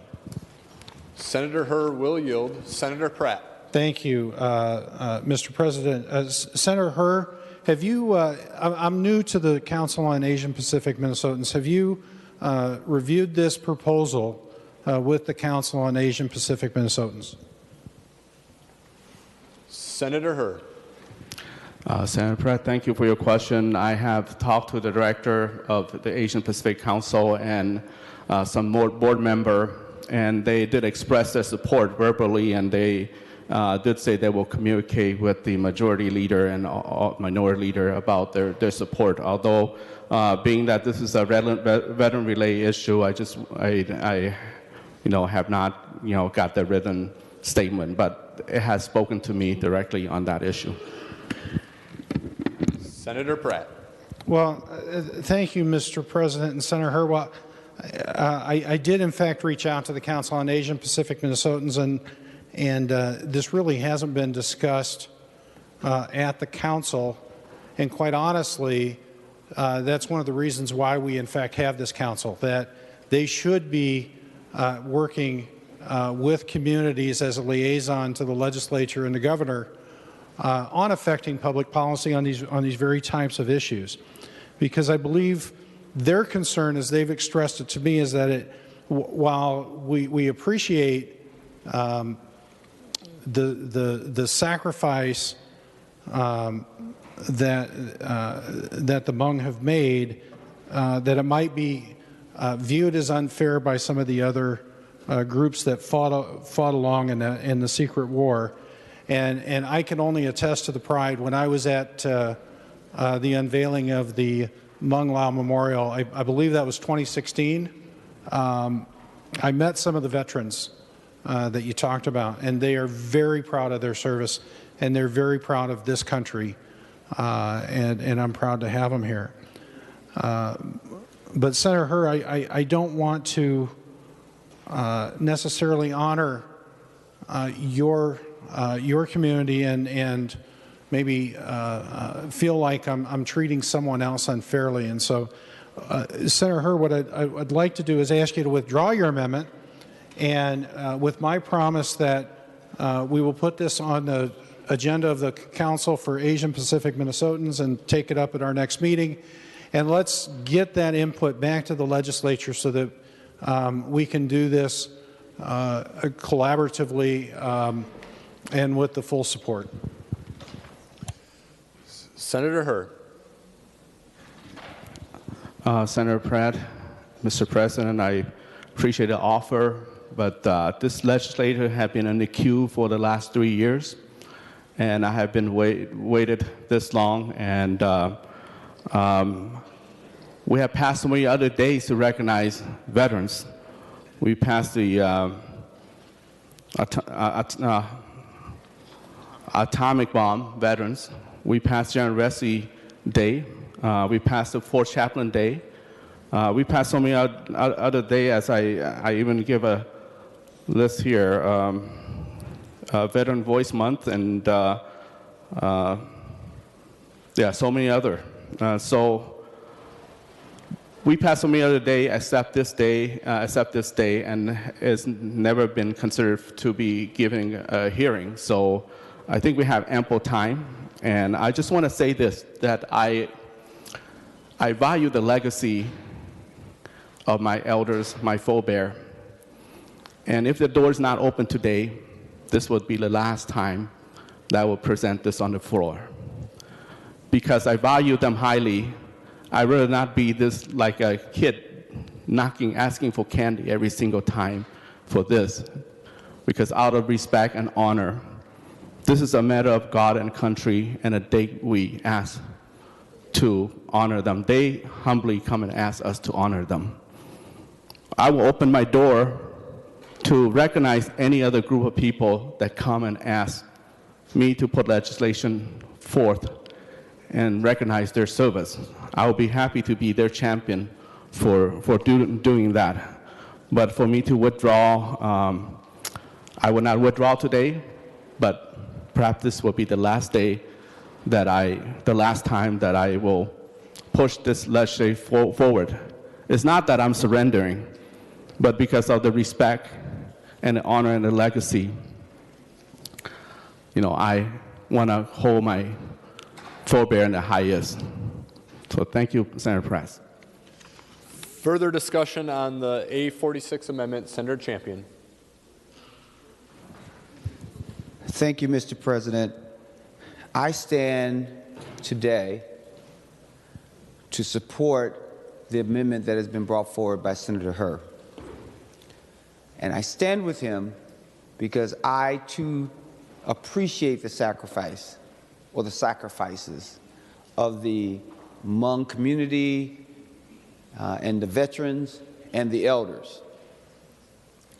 I also stand with him because often people make sacrifices like the Hmong veterans, and we're constantly told over and over again that today is not the day. Let's do it another day. And then we wait for that day to come, and then we're told again, don't do it today. Let's do it another day. Members, there's no better time than the present, because we live in this moment. And there are times in history that we have to stand up to the moment and not live in regret. Regret is the enemy of opportunity.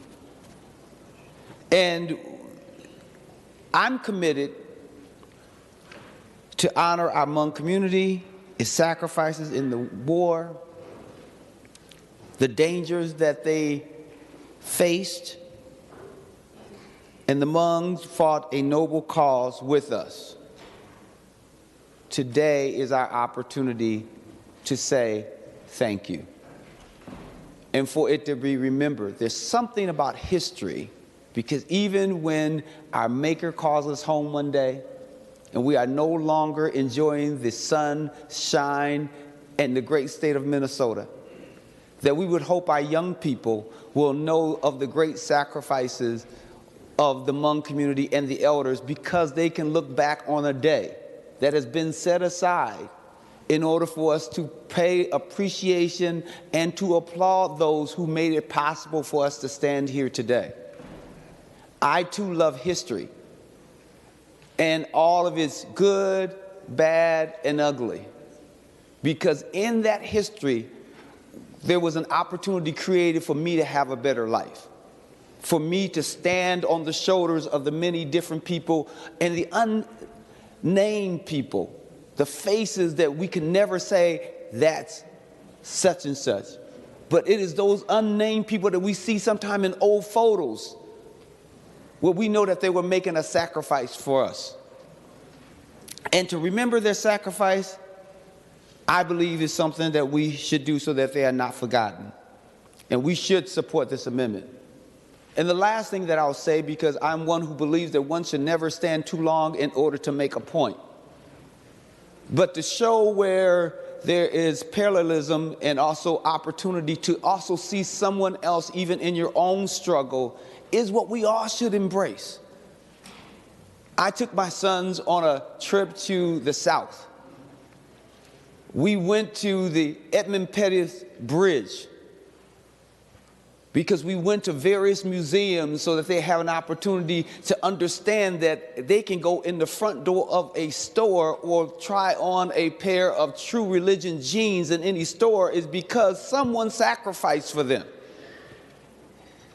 And the opportunity for them to walk across that bridge with an elder who could remember that day brought tears to the eyes of the elder, and my sons had to say, well, why are you crying?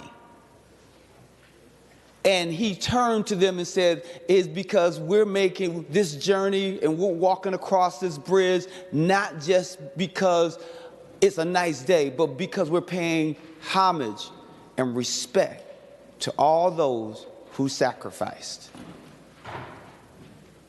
So, members, join me, along with Senator Hur, to pay homage and tribute to the unknown soldiers and people who died and those who lived, so that they can be honored not just today, not just tomorrow, but also in the future. Thank you so very much for listening. Members, I have a lengthy list here. Next on the list is Senator Anderson. Thank you, Mr. Chair. Mr. President, I appreciate your recognizing me. And Senator Hur, I appreciate your passion for the issue that you brought forward regarding your people. And it's true that over 35,000 Hmong fought bravely alongside American troops. However, when we look at this amendment, it goes against what I think Governor Walz has said, one Minnesota. This is taking one group of people and making them stand out above the rest. And members, you've got on your desks a list of many people who fought alongside of our American veterans, servicemen during Vietnam. And you also have a letter that was sent from the, I think, the Coalition of Vietnam Veterans. And it has a list of people that have signed their names, or their names are listed. We couldn't get all the signatures on there, but I remember that these people here are, and if you look at line, or the first paragraph, it says, the United States Military Associations of Minnesota and private citizens listed below would like to express our support of the Hmong Veterans Day legislation introduced recently in the Minnesota State Legislature, provided all ethnic veterans received equal treatment by our state simultaneously. And that's my concern, is that we are putting one group, one tribe, one entity above another. You know, members, as we look at the American flag that's sitting up there by the president, and if you could spread that flag out and look at all the stars, is there one star that's brighter than the other? No.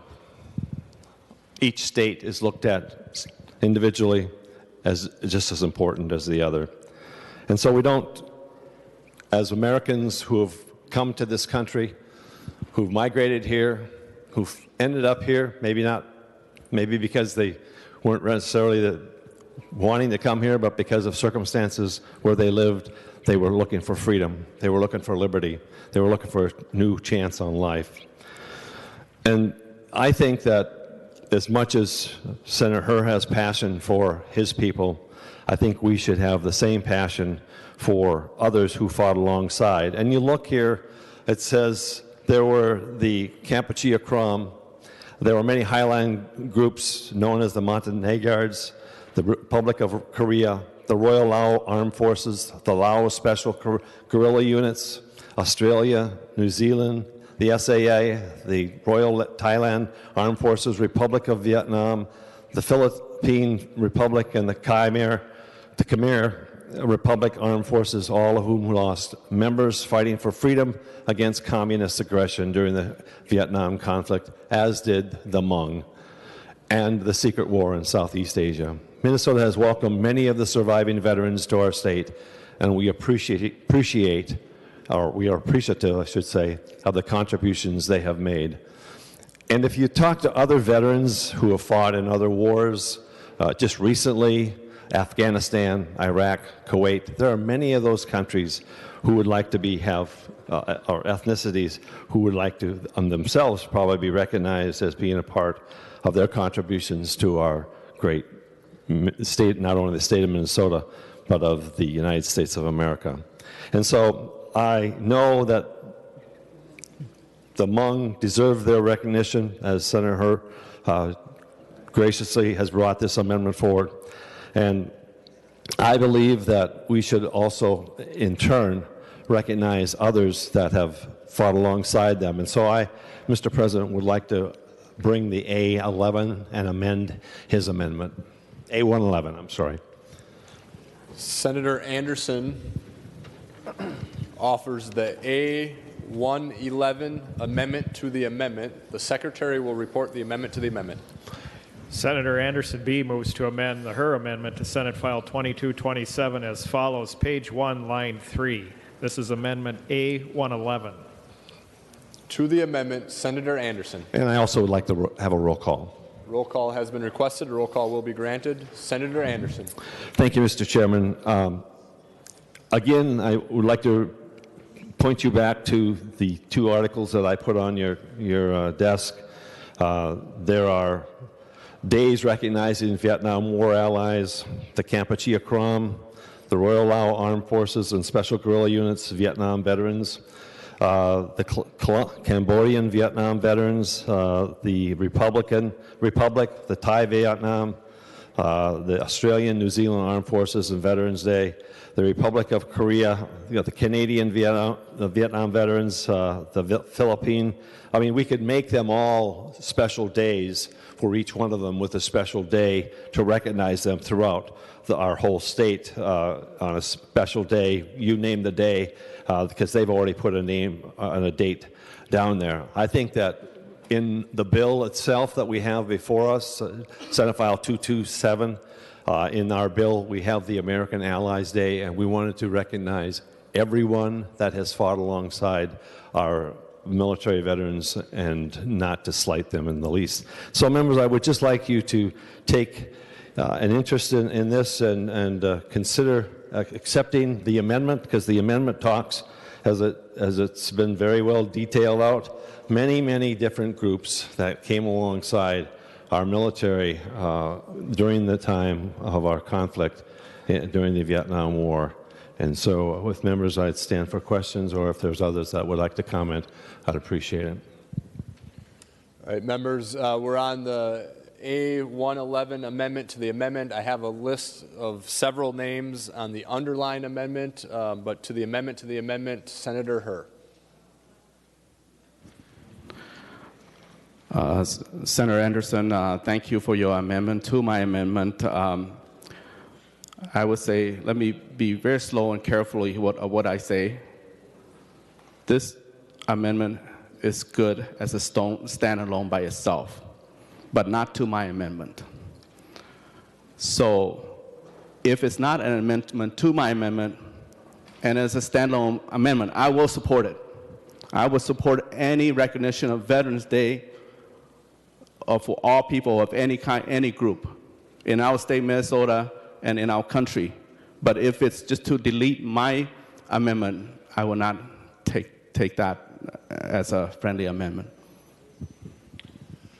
Further discussion on the amendment to the amendment, Senator Little.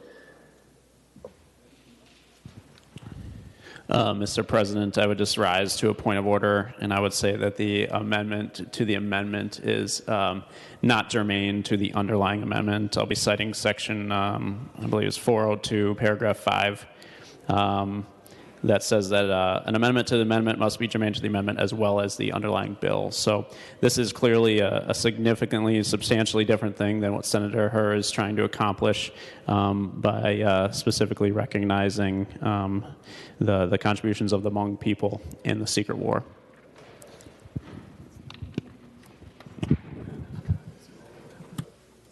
Advice?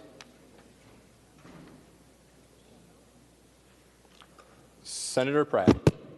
Thank you, Mr. President. I'm just trying to pull it up. But, Mr. President, what we're talking about is recognizing veterans who fought alongside of American troops in the secret war in Cambodia and Laos. And it seems to me that it is germane.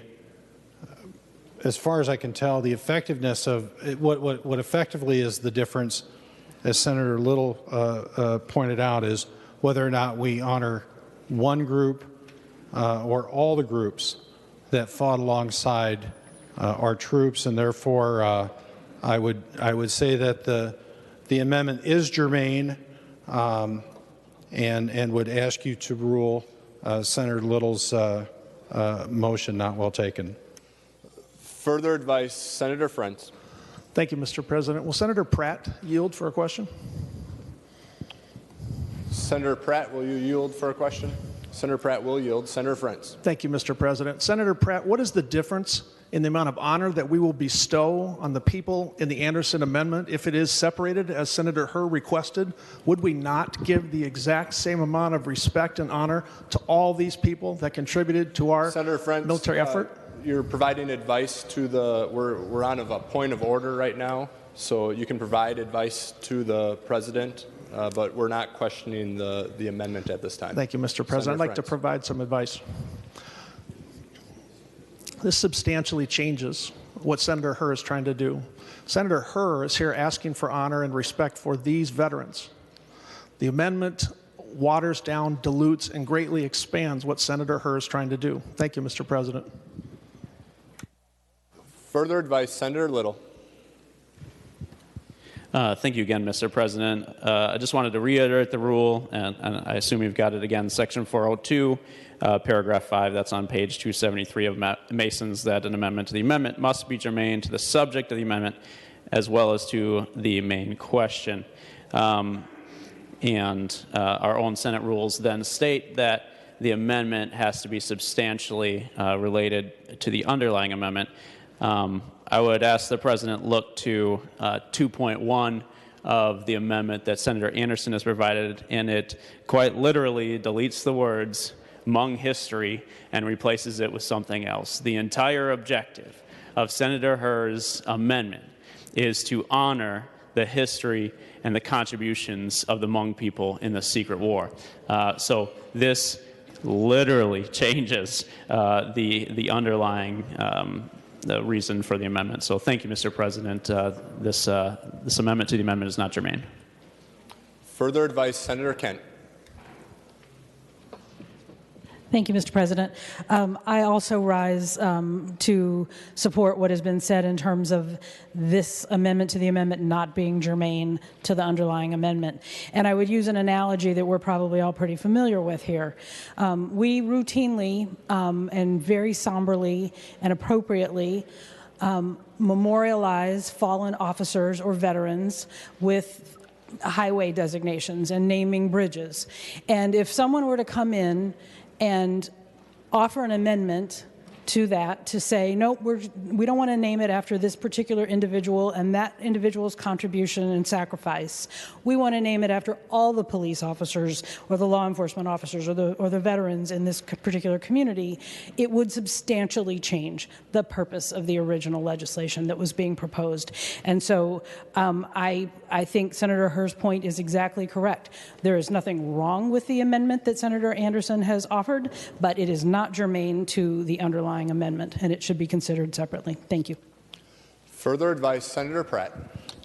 Thank you, Mr. President. And again, there's no disrespect meant here, but to follow up, Mason's 402 number 2 says that to determine whether an amendment is germane, the question to be answered is whether the amendment is relevant, appropriate, and in a natural and logical sequence to the subject matter of the original proposal, which was to recognize veterans.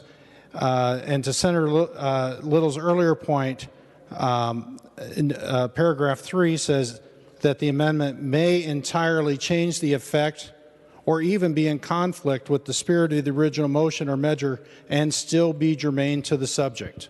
And so, Mr. President, I suggest that the Anderson Amendment meets both of those criteria. Further advice, Senator Little. Thank you, Mr. President. Our Senate rules are quite clear about how things operate, which is we use the Senate rules. The Senate rules come first, and only in the absence of a rule in our own rules do we use Masons. So the two paragraphs that Senator Pratt has quoted do not apply whatsoever to our rules here, because we have Senate rules specifically speaking to germaneness, which is Rule 35, which states a non-germane amendment includes one that relates to a substantially different subject, or the other clause, which isn't relevant for the advice I'm giving here. But nonetheless, the two sections that Senator Pratt has quoted do not apply because there are specific Senate rules for that. This amendment to the amendment is a substantially different subject than what Senator Hur is trying to accomplish, so it is not germane. Thank you, Mr. President, for the opportunity. Members, I rule that the point of order is not well taken, and the amendment is germane. We are on the A111 amendment to the amendment. Further discussion. Senator Hayden. Well, thank you, Mr. President. I find this to be an interesting discussion. We start this wonderful amendment out by Senator Hur, giving us a bit of a history lesson for those of us to understand what the Hmong people did for this country, and got a chance to meet some of them out here, and talked about how proud he was to be an American and how proud they were to be here, and wanted just a little bit of recognition in the form of a day or to say it. And then listen to Senator Champion eloquently interconnect that with the history of African Americans in this country and others, and all of us can kind of understand that. And then somehow we kind of feel like we got derailed, and Senator Pratt said that we must go to the Council of Asian Pacific Islanders. That's got multiple. It's not just a group, it's multiple ethnicities in that group, and they do their best to do this, Mr. President, to advise and counsel the legislature and the governor on the matters of the communities in which they represent. It didn't say that they have to rubber stamp it, approve it, say it's okay. It just said it advises us. Well, Senator Hur, on his honor, said that he has had a couple of conversations with some board members there, the director, and it didn't seem to be objectionable.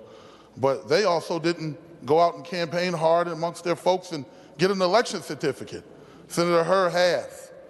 Senator Hur represents his constituents. He represents his people, and he represents this community. So once again, we're asking Senator Hur to wait just a little bit longer. Now, he said it was 1970, 71 in which people left and had to come over and go to refugee camps and make their way here. So that was in 1970. It sounds familiar, Senator Champion, about some of the things that people are asking us to do around here is to wait just a little bit longer. Just wait and let us check in with a few people. And then Senator Anderson, who we have a tremendous amount of respect for and respect his service, is now saying, well, hey, everybody's created equal. Why not throw everybody into the fin? Anybody, Irish and anybody else who fought, right? Well, we don't have that time.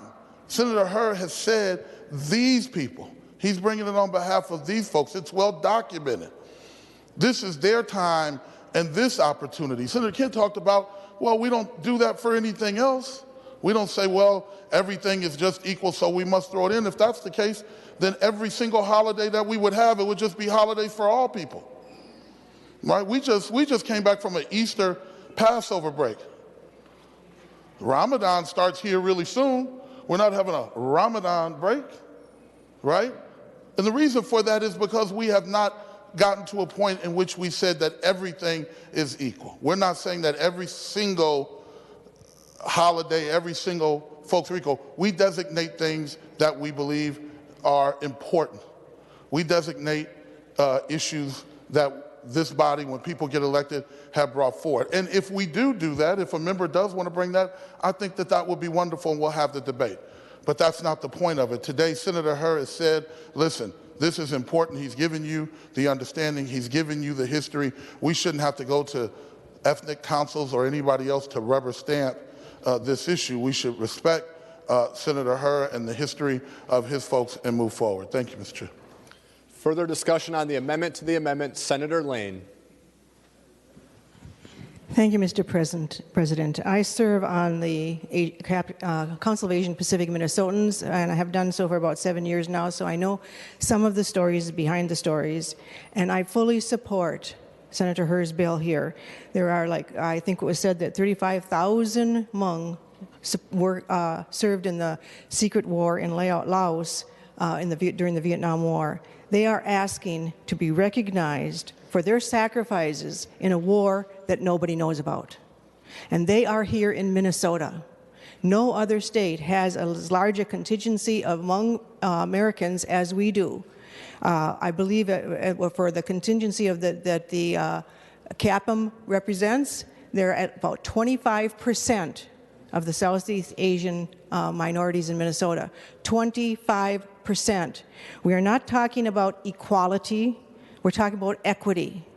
It's very hard, as Senator Hayden just said, to find equality. We're talking about equity. What is deserved by each one? What is needed by each one? I notice on this handout from Senator Anderson that some of the 9 that I've represented here that he's asking for equality is Koreans, armed forces from Korea who fought in Vietnam, Canadians who fought in Vietnam, and Filipinos who fought in Vietnam.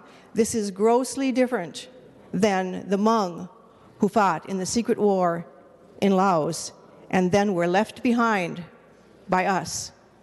And now a number of their families have come as refugees from Vietnam and from Laos and Thailand and the refugees camps over there. This is our Hmong American community. It is very large. It is very important to us. And it is time we honored them.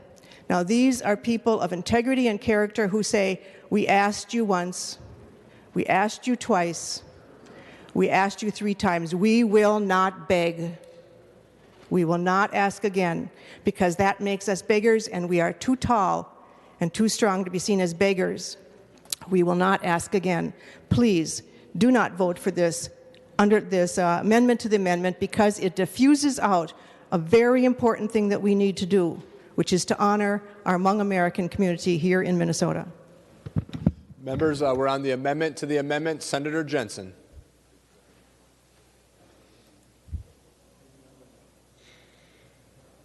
Thank you, Mr. President. And thank you, colleagues, for the conversation. And thank you, Senator Hur, for presenting this. It was 1968, and my father was serving in the Senate. And my brother was graduating, and we got the news that my brother had been categorized by the draft board as 4F because of the fact that he had some metal in his leg. And so my brother graduated, and a year later, some of his classmates came back in body bags. Kent State occurred in the early 1970s, and it was in 1972 that I got my draft number. And I was 27, and I was notified by the draft board that I would be expected to report for a physical in May of 2000, when I graduated that year in 1973. So in 1972, I got my draft number. I knew that there were no college deferments. I wasn't excited about going over to Vietnam, and yet the only way to really avoid that was to perhaps enlist in a certain program.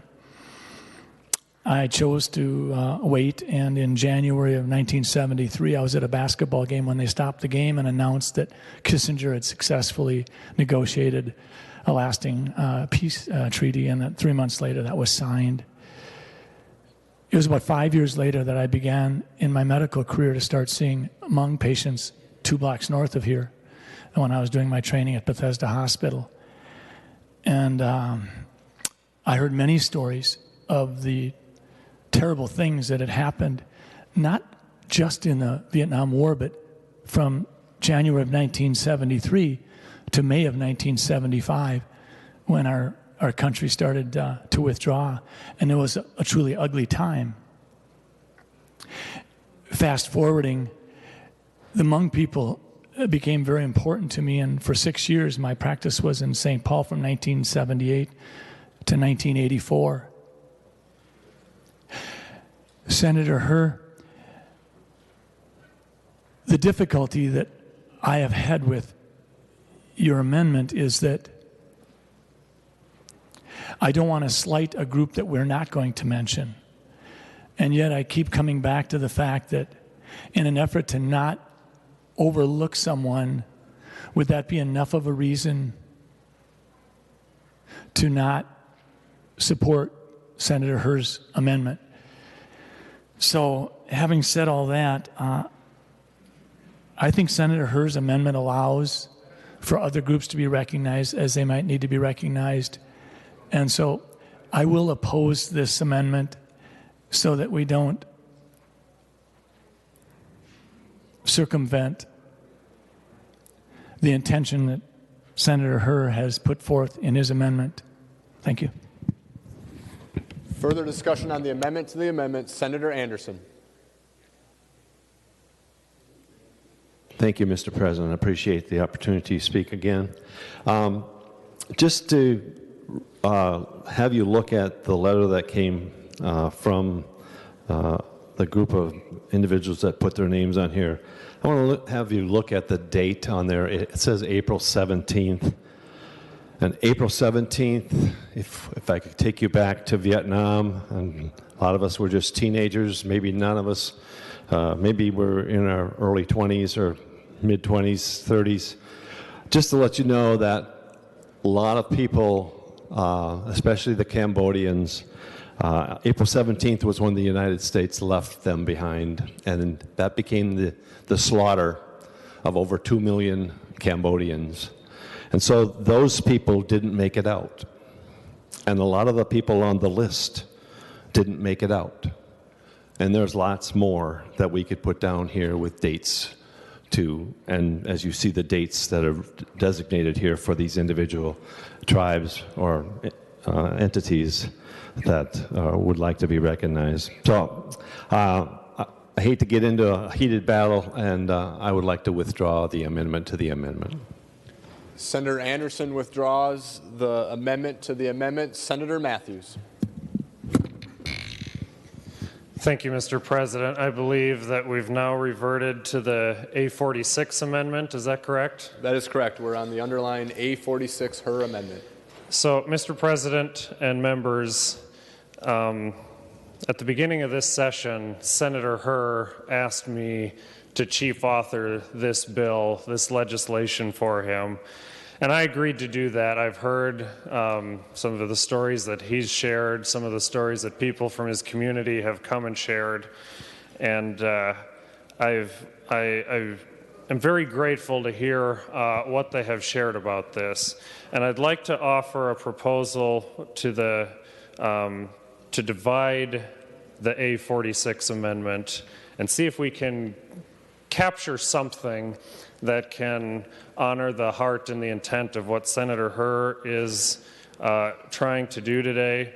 And so whether that's dividing it or making a motion to just remove part of the amendment, I'd like to keep everything up to line 1.18 and then eliminate the rest of the amendment. And just keep this method as my contention as I've come to veterans stories and veterans issues, and I don't serve on the Veterans Committee, but my intent has always been to allow veterans to share their story, and if a veteran has a story to share, allow them to tell their story. And certain stories have different impacts to certain groups of people or certain families than others do. But I think they're all valid and would be good to share. And so I relate this back to a couple years ago when I carried a bill for a constituent on atomic veterans. And all of you helped pass an Atomic Veterans Day, is passed off this floor unanimously, that would just name a day and give a description of why this day is important to a group of people, and then it leaves it at that. And the rest of the amendment in this A46 amendment goes on to what schools would respond to, what other local units of government or businesses may respond to. But I think if we just limit the amendment up to line 1.18, we'll keep it in line with what I've worked for and what this body has done in the past of naming a day and giving a description of why that day is important to a group of people. So, Mr. President, if you could advise if my motion would be to divide the amendment or if my motion would be better to delete lines 1.19 through the end of the amendment. Senator Matthews, I think it would be most appropriate to delete section lines 1.19 through 1.27. So you would offer an oral amendment to the A46 amendment to delete lines 1.19 through 1.27. Mr. President, thank you. Yes, that is my motion. Okay, so Senator Matthews has an oral amendment to the A46 amendment to delete lines 1.19 through 1.27. To the oral amendment to the amendment, Senator Her. Mr. President, and thank you, Senator Matthew, for helping out. I will accept your oral amendment as a friendly amendment.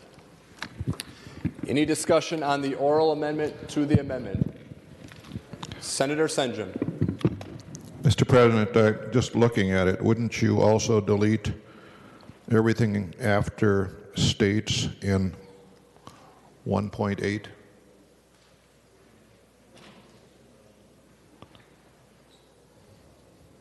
Otherwise, you've got a sentence there with no period at the line, at the end of line 8.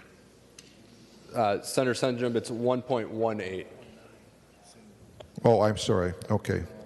So, members, just you. so everyone's clear, one more time, what we're voting on, the Matthews oral amendment to the A46 amendment would be to delete lines 1.19 through 1.27. Any more discussion on the oral amendment to the amendment? Seeing none, all those in favor say aye. Aye. Opposed say no. No. The motion prevails. The amendment is adopted.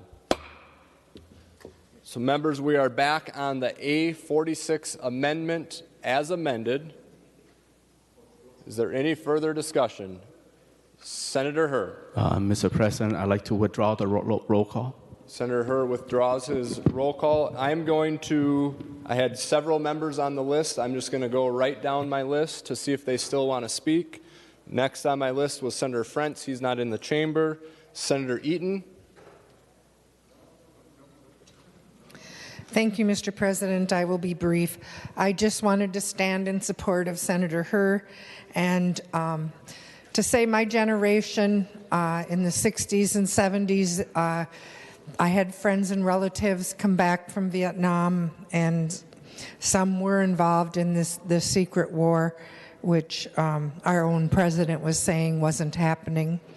And I heard many stories about their lives being saved and their experience in Vietnam and Laos being much better because of the friendship and support of the Hmong people. I can't tell you how much of an impact the Hmong have had on my life, in that we spent in Mankato a lot of time fundraising for the refugee camps in Laos and Cambodia, and got to know individuals as they were sponsored to come over to the United States. So I strongly support this. I don't think by having a special day for the Hmong in any way takes anything away from anybody else who contributed and helped the United States forces. I don't understand that perspective, why anyone would feel threatened by that. I honor all of them, but I think that it is very fitting and appropriate that we especially call out the support that we received from the Hmong. Several members have indicated to me that they wanted to be removed from the list. Next on the list is Senator Ralph. Thank you, Mr. President, and thank you, Senator Hawj, for bringing this forward and for working to achieve where we're at. I'm one of the people who are here today because of the Montagnards, the Hmong, the Royal Laotians, and many others who served. I can safely say that my life was probably saved by one of them. I served in Vietnam in a fire base about 2 miles south of the DMZ. This is a very emotional moment for me, and is much more so because I understand the emotion that Senator Hawj and the people, his ancestors, his people feel. I think that what we have done here is an appropriate approach to recognizing a people who had no country. The people that served in the armed forces of many of the countries that helped us served as a part of their country, and I'm not saying anything other than that they served, they were in harm's way. The Hmong did not have a country. So I do not feel that it is incorrect to honor them with a separate honorarium. And ask everyone, it would be wonderful to see a unanimous vote on this particular provision, because I think it sends a message that the sacrifices were not lost, nor were they forgotten. I will never forget them. Thank you. Further discussion on the amendment, Senator Swedzinski. Thank you, Mr. President. On our currency, it says e pluribus unum. It's our nation's motto, e pluribus unum. And I often reflect on what those words mean, because they mean different things to me at different times.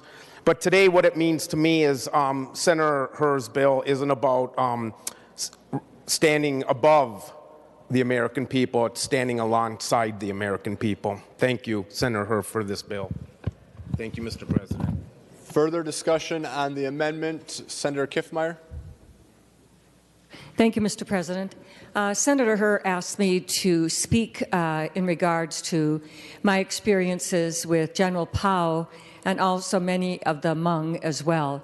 And I had the privilege to be with General POW and with an interpreter as he told the story.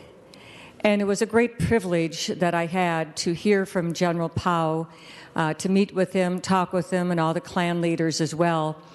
And you find that when you're with those who have fought alongside our U.S. soldiers for freedom, there's a special bond, especially since my husband served in Vietnam and took care as a nurse in the emergency room at a MASH hospital, direct battlefield casualties. And then later on, in the last 6 months, he took care of injured civilians, also frequently direct battlefield casualties or illness. The Americans took care of everybody, irregardless of their color. That was their passion, that was their commitment. But we associated there with Cambodian, Laotian, a whole variety of people that were along together, and each of them respected each other and the contributions that they made and that they gave. And the Hmong people were one of those. And our great admiration and great respect for them in regards to what they did.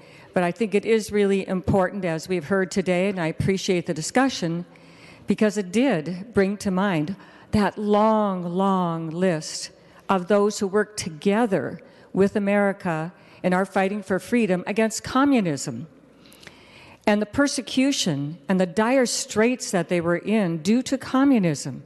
It is really important to recognize what they were suffering and what they were going through.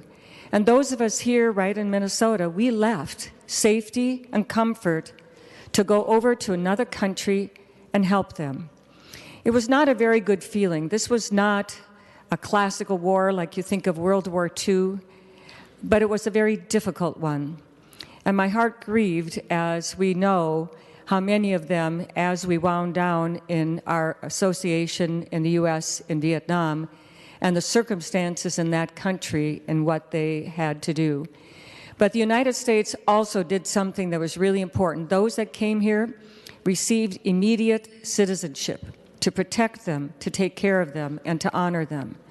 And also today, on the Capitol, none of these other groups that are, many of them here in Minnesota today, have a memorial on the grounds of the Minnesota State Capitol as the Hmong do.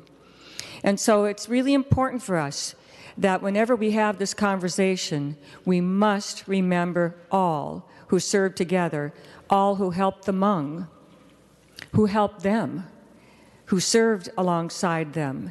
And they were very, very valuable to each other. So, Senator Her, I honor you and the Hmong and your contribution to our country, and also recognizing the contribution our country did try very hard to do for freedom fighters all across the world, but especially in the Vietnam War. And members, with that, I will, as we go forward to a vote, this is a time and this very unique situation that I think each member should vote their conscience. Thank you, Mr. Chair. Further discussion on the A46 amendment as amended. Senator Marty. Thank you, Mr. President. First, I want to thank Senator Her for bringing this.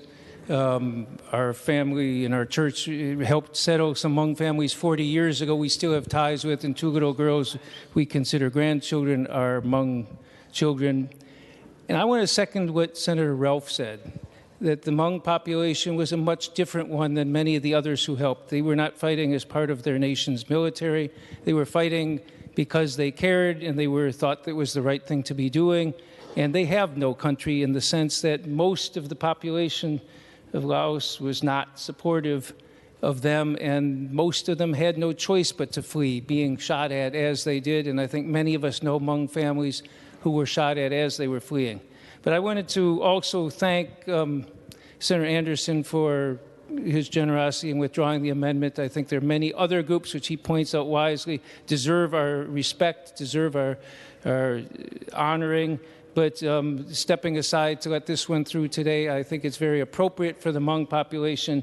So I wanted to thank Senator Anderson as well as Senator Her for his good work on this legislation. Members, I'm going to give Senator Her the final comments on the amendment as amended. Any further discussion before we go to Senator Her? Senator Her. And thank you, all members of our body here, senators, and first I want to thank you, Senator Anderson, for having an engaging discussion. And you're a good man, good person, God-fearing person. So I thank you. I'm so happy to serve in this body with you. I also want to thank Senator Ralph for his story, and it means a lot. I'm in tears as well. I also want to thank Senator Kiffmeyer for her kind words. And this is my country now. This is our country now. It won't make sense if I said this is not my country, where I'm sitting in the center of Minnesota, in the state Minnesota capital. So this is my country now, and my children will die to defend this country as my forebear had died to defend this country as well.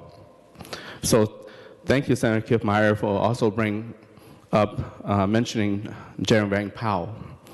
And this is General Vang Pao's wish. He left a word before he died that May 14th,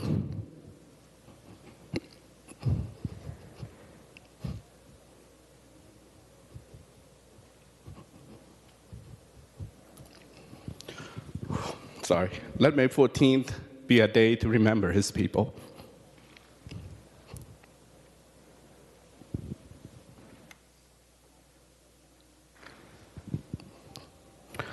So, Senator Kiffmeyer, thank you. Thank you for I'm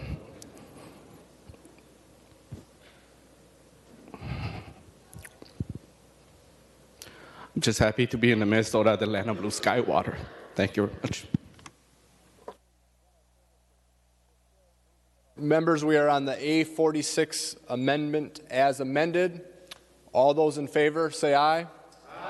Opposed, say no. Motion prevails and the amendment is adopted. Members, we're back on Senate File 2227, Senator Abler. Thank you, Mr. President, and that was a really hard act to follow. And I appreciate all the heartfelt thoughts on all sides of this. This was actually a very difficult issue for many. And anyway, so I'd like to move the A66 amendment, if I can, Mr. President. Senator Abler offers the A66 amendment. Was that 66? That's correct, Senator 66. The A66 amendment. The Secretary will report the amendment. Senator Abler moves to amend Senate File number 2227 as follows. Page 82 after line 10, insert. This is the A66 amendment. To the amendment, Senator Abler. Thank you, Mr. President. And in another exciting future event, we're about to commission the USS Minneapolis-St. Paul, which is a littoral ship which is being built in the city of Merrimack in Wisconsin. And the commissioning is to be next year. This is a way to acknowledge that, and it will actually serve as a placeholder for what might be done later. But in the meantime, the Naval League and the Commissioning Committee and others are trying to raise some money to both bring the mast of the old ship out this way, which is no small task, but as well as to provide for a very exciting commissioning time. And what this simply does, it sets up an account with no money in it, but giving them a place to attract private donations from corporate sponsors or whoever would like to donate to the betterment of, to the successful commissioning of this very exciting namesake for our area. And I worked with Senator Anderson, and he was very gracious to help put this together. And so I think, members, if you could, I'd appreciate your support on this amendment. Thank you. Discussion on the A66 amendment. Senator Benson. Hey, thank you, Mr. Chair, and I am honored to be part of the commissioning sponsor for the LCS 21. It is rare, Minnesotans, to have naval ships named after your city and after your state. The Navy is particularly interested in Minnesota because we have unique talents here, and some of the best recruits come out of our state. The USS Minneapolis-St. Paul was a Los Angeles-class submarine. It's being decommissioned, and yes, there is an effort to get the sail brought here as a memorial. And when I say sail, it's a boat, not a ship, because it's a submarine. But the sail is the part you see sticking out of the water as they transit. Haven't seen the plan for where they're going to put this, but the more important thing is, as a state, we get to be commissioning sponsors, and ideally, the LCS 21 would be commissioned in Duluth. In the summer would be a great opportunity for us to cheerlead the Navy honoring our state by naming these ships and boats after us. And so we're not putting any money into the account, but it would be a good place to aggregate corporate sponsors and those motivated private citizens. So thank you, Senator Abler. Senator Kiffmeyer. Senator Anderson. Thank you, Mr. President. Well, I was just made aware of this the USS Minneapolis-St. Paul, that the submarine that it was named, had a name to it, is now sitting in Bremerton, Washington, ready for the scrapyard.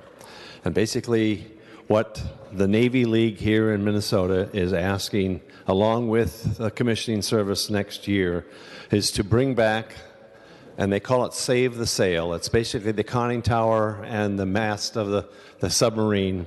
And they are asking that we save the superstructure of the USS Minneapolis-St. Paul SS 708 submarine that served from 1984 to 2008. The hull of the submarine is set to be scrapped in the next 12 months, and we hope to place the sail on the Capitol grounds. Now, as Senator Abler has already mentioned, this is kind of a holding place amendment so that as we go forward, there is an opportunity for money to be deposited here and be used later on.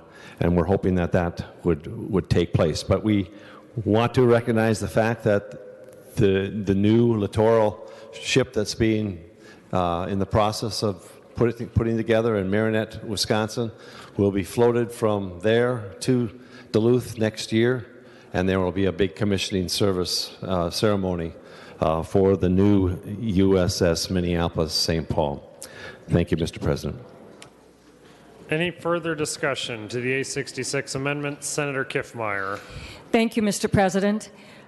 When Senator Anderson told the story, which was just great to hear, and discussed the issue of how can we help to take care of this. This is a USS Minneapolis-St. Paul historical piece that needs to be protected and preserved.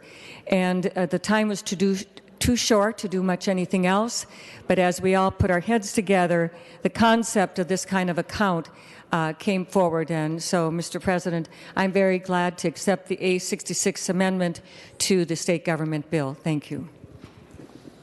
Further discussion, Senator Anderson. Thank you, Mr. President. I forgot to let people know that one of our own here in Minneapolis, I should say here in Stillwater, Minnesota, former skipper captain of the USS Minneapolis-St. Paul, served there for 4 years on board the SSN 708 submarine. So we've had members from our own state a part of the crew for that submarine. Thank you.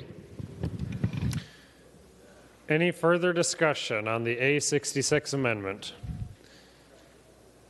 Seeing none, all those in favor of adopting the A66 amendment signify by saying aye. Opposed, say no. The amendment is adopted. Further discussion on Senate File 2227, Senator Curran. Thank you, Mr. President. I'd like to move the A116 amendment. Senator Curran offers the A116 amendment. The Secretary will report the amendment. Senator Curran moves to amend Senate File number 2227 as follows, page 39. Line 13 after the period insert. This is the A116 amendment. To your amendment, Senator Curran. Thank you, Mr. President. This amendment is very simple. What it does is it addresses and excludes the or brings the section 25 of the bill to the proper intent, and it removes or excludes law enforcement positions, investigative enforcement, which would cover all of our law enforcement officers, DNR, and corrections facilities. I'll stand for questions. Discussion to the A116 amendment. Senator Kent. Thank you, Mr. President. And as I said earlier, this is an important fix for this one particular aspect of state government, but it does not remove the reality that that the overall language in Section 25 is arbitrary and is not a suitable way to try to make meaningful adjustments to our workforce. This does not solve the problem, as it would be my main point. Thank you. Further discussion to the A116 amendment. Seeing no further discussion, all those in favor of adopting the A116 signify by saying aye. Aye. Opposed, say no. The motion prevails and the amendment is adopted. Any further discussion? Senator Curran. Thank you, Mr. President. I'd like to move the A117 amendment. Senator Curran offers the A117 amendment. The Secretary will report the amendment. Senator Curran moves to amend Senate File number 2227 as follows, page 39, line 23, delete. This is the A117 amendment. Senator Curran. Thank you, Mr. President. This mirrors the amendment we just did to make sure that we exclude the officers and we don't confuse the intent of the language, and I encourage a yes vote. Any discussion to the amendment? Seeing none, all those in favor of adopting the A117 amendment signify by saying aye. Aye. Opposed, say no. The motion prevails and the amendment is adopted. Senator Kiffmeyer. Thank you very much, Mr. President, and I offer the A41 amendment. Senator Kiffmeyer offers the A41 amendment.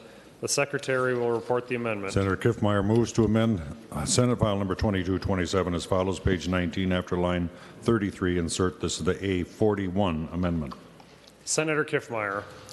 Thank you, Mr. President. This amendment is technical that the staff brought to me that needs to be added to this bill to help make sure that all of the other language works together. So it's a technical amendment. Discussion to the A41 amendment. Any discussion? Seeing none, all those in favor of adopting the A41 amendment signify by saying aye. All those opposed say no. The motion prevails and the amendment is adopted. Senator Marty. Mr. President, I wanted to speak briefly in concern about a provision that did not get accepted in the bill. It was one that came from the governor on behalf of the Minnesota Indian Affairs Council, and it deals with the scoping out of where Indian grave sites are. Currently, the Indian Affairs Council has some 100 proposed construction project and development plans, and they expect that could grow by as much as 600 or so in the next year or so. A huge increase in this as road construction and so on moves forward. And by failing to do their work ahead of time, they don't have the staff. The typical time, it takes between 40 and 120 hours to assess a particular project. And by not doing the work ahead of time, we end up putting in road construction projects that then face long delays and much higher costs. Hennepin County Highway 101 had a project that they found out after they started impacting burial mounds, and the recovery and repatriation took over 2 years, cost over $1 million. A similar project, Highway 23 in Mission Creek near Duluth, impacted was one of the largest burial disturbances in Minnesota history. It's now in its third year, and it's costing taxpayers nearly $2 million to correct this. And the Indian Affairs Council was requesting an additional roughly $520,000 ongoing each year to hire additional staff. They only have 2 people doing this, and the workload is much greater than that. And I was going to say this is a matter of respect for burial remains. It's a respect for people, and it frankly is a financial issue as well. When we fail to do the work scoping out ahead of time, the road construction projects begin without having the work being done. Then we find out that it's going right through a cemetery, Indian burial ground, and we end up having to either reroute the project at a later date or to move the burial ground. And I think that's not a good approach to it. I think this was a reasonable approach. I think it was appreciate that the governor put it into his budget, and I think it belongs in this bill. I don't have an amendment to put it in here, but I wanted to just express my disappointment because I think this is not only disrespectful, but also is going to be a longer-term cost to the state because we don't plan ahead. Further discussion on Senate File 2227, Senator Carlson. Thank you, Mr. President. I need to make some comments about the overall bill here. We've had a lot of discussion, and I have to say that this is a somewhat punishing bill. It makes a lot of cuts, and might even be a little bit unfinished business. I think what we have to do is we have to finish telling some of these agencies what they need to stop doing. We'll start out here. We're freezing the number of state workers. We're penalizing agencies for unfilled positions. And I do thank Senator Corn for relieving a little bit of that. It limits the authority of minute services. It impedes the implementation of collective bargaining contracts. It complicates the rulemaking relative to residential building codes. It also we have political implications. Most of the commissioners of the major state agencies affected by the state government omnibus bill have testified in opposition to the bill. And you have letters from many of those commissioners on your desks.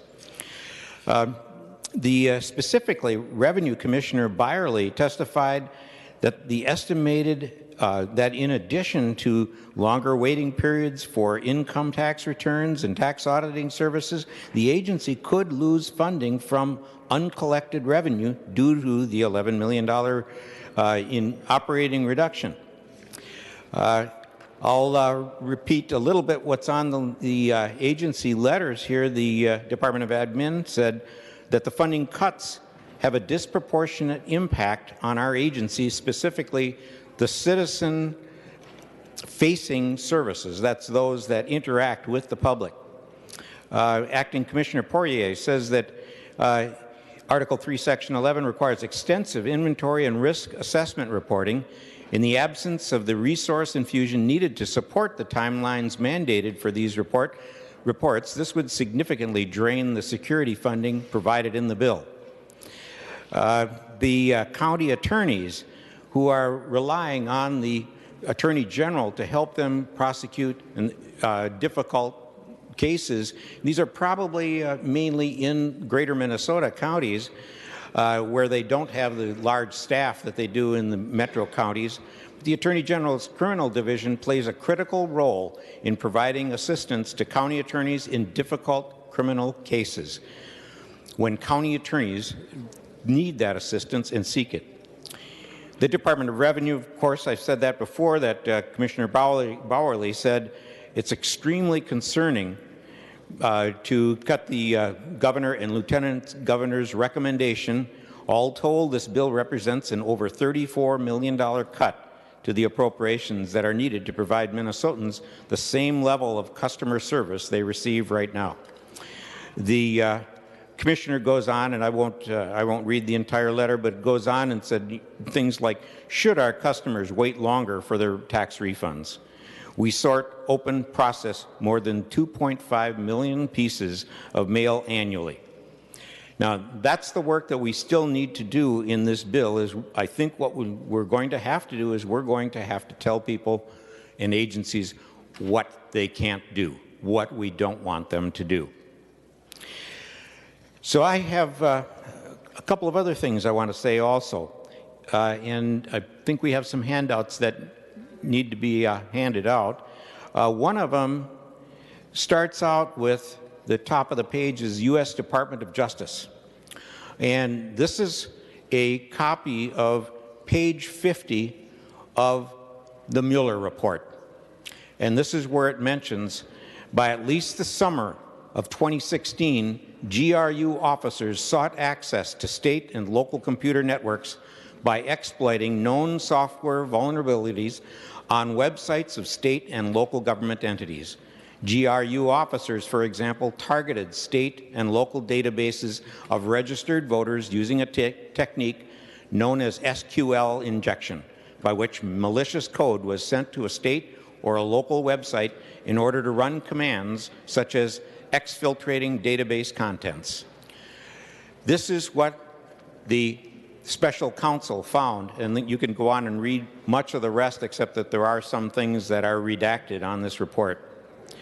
In reaction to that 2016 incident or incidents, the U.S. Election Assistance Commission passed funds, and on Friday, March 23, 2018, President Donald J. Trump signed the Consolidated Appropriations Act of 2018 into law. The act included $380 million in grants made available to states to improve the administration of elections for federal office, including to enhance the technology and make certain election security improvements. The 2018 HAVA Election Security Fund, authorized under Title I, Section 101 of the Help America Vote Act of 2002, marks the first new appropriations for HAVA grants since fiscal year 2010. The funding will provide states with additional resources to secure and improve election system. These funds were passed more than a year ago from the federal government. They have passed into the state of Minnesota, and they're being held in the state of Minnesota. Because of our Constitution, we need to process an appropriation to simply release those funds. They're here, they're dedicated, and the Secretary of State has had meetings to define and clarify what actions the Secretary will take, and has reported those actions to the Federal Election Assistance Commission. The Election Assistance Commission will monitor those projects.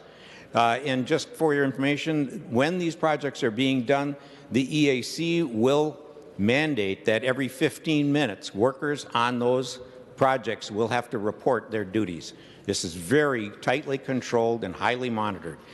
And you have a handout that has the projects that have been determined by the Secretary of State, along with the meetings that have gone on with county officials and with other experts in the field, as well as some legislators. This was done in the interim of last year and finalized in December of 2018. These projects are there's estimated costs, and this has, like I say, this has been given to the Election Assistance Commission. We have had a bill, HF 14, that's under conference committee right now, but it is being held up. This is something that every day that we don't act on it, we are putting ourselves more vulnerable. We have a target on our back because Minnesota is the only state, the only of 50 states, plus the possessions of American Samoa and others, that have not accessed these funds, not released the funds. These are needed, sorely needed. And a couple of days ago, we had a person from, an expert from the Department of Homeland Security come to the Capitol and describe what he experienced when he was the election official in Cook County, Illinois, when he came in and tried to log into the election system in Cook County and found that statewide it was down.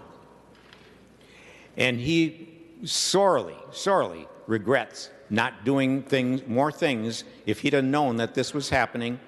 And he said that they have made some quick reactions to it. And in fact, they formerly had what's called provisional ballots.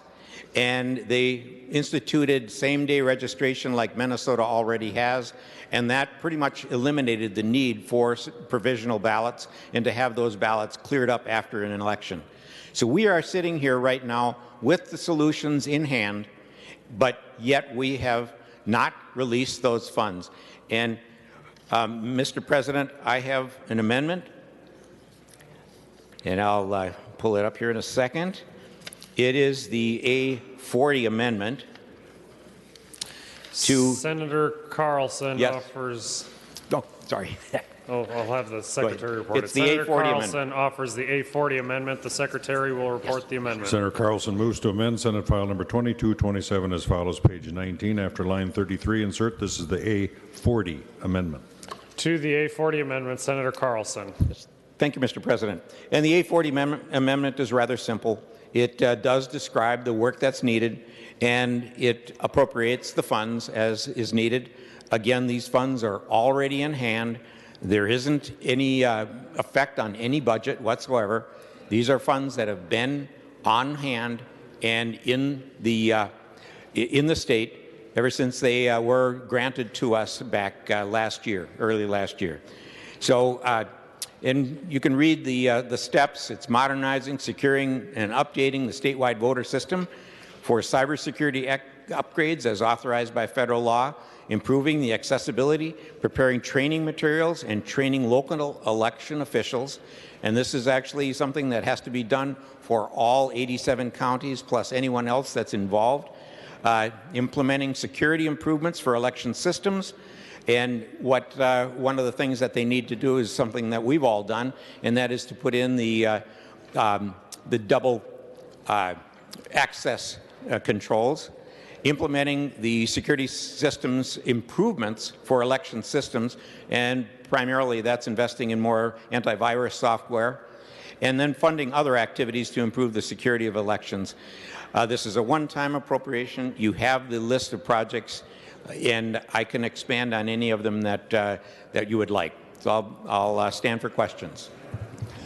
Members were on the A40 amendment. Discussion to the amendment. Senator Rosen. Thank you, Mr. President. A point of order. Please state your point of order.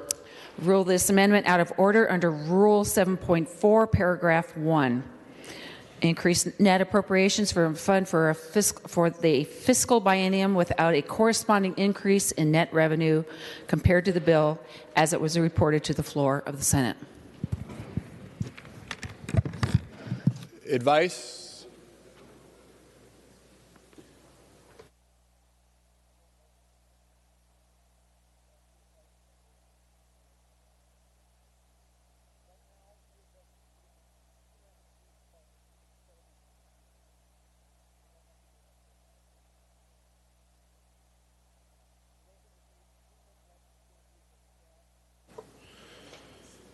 Members, I rule that the point of order is well taken and the amendment is out of order. Members, we are back on the bill. Mr. Chair. Senate File 2227. I appeal the ruling of the chair and ask for a roll call vote. Senator Carlson is appealing the ruling of the President. Members, the question before the body is, shall the decision of the President be the judgment of the Senate? A green vote is in favor of the judgment of the President, and a red vote is against the judgment of the President. The Secretary will take the roll.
There he is.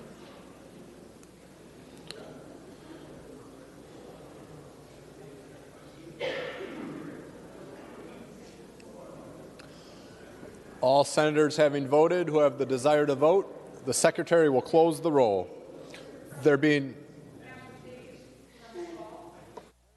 Everyone's excused.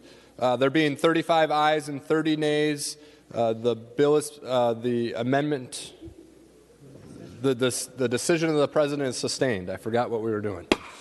Okay, members, we're back on Senate File 2227. Senator Anderson. Thank you, Mr. President. I just rise to thank Senator Kiffmeyer for the work on this bill and just offer a special thank you for the inclusion of the Legislative Commission on Cybersecurity. I also want to thank Senator Wickland, Senator Coran, and Senator Benson for their support and advocacy as co-authors, in addition to Chair Kiffmeyer. Members, you may recall in 2017 the Senate passed this bill unanimously to establish the Legislative Commission on Cybersecurity, but unfortunately it was not ever supported in the other body. Minute Service supports more than 35,000 users and secures the private data of 5.5 million Minnesotans. Our Minnesota systems are probed for vulnerabilities, and attacks are attempted more than 3 million times a day. Cybersecurity continues to be a major concern, and this will allow us to work closely with Minute to better understand the cyber threats to the state faces on a daily basis. This commission will have oversight of the state's cybersecurity measures, review policies and practices of state agencies with regards to cybersecurity, develop and draft legislation to support efforts, and strengthen the state's cybersecurity infrastructure. So again, members, this is a critical role going forward of the legislature to better understand this and provide this oversight. So I want to again thank Senator Kiffmeyer for including this important provision in the bill. Members, are there any other amendments? If not, we can go to third reading. See no further amendments. The Secretary will give Senate File 2227 its third reading. Senate File number 2227, a bill for an act relating to the operation of state government appropriating money. Third reading. Final discussion on Senate File 2227. Senator Wickland.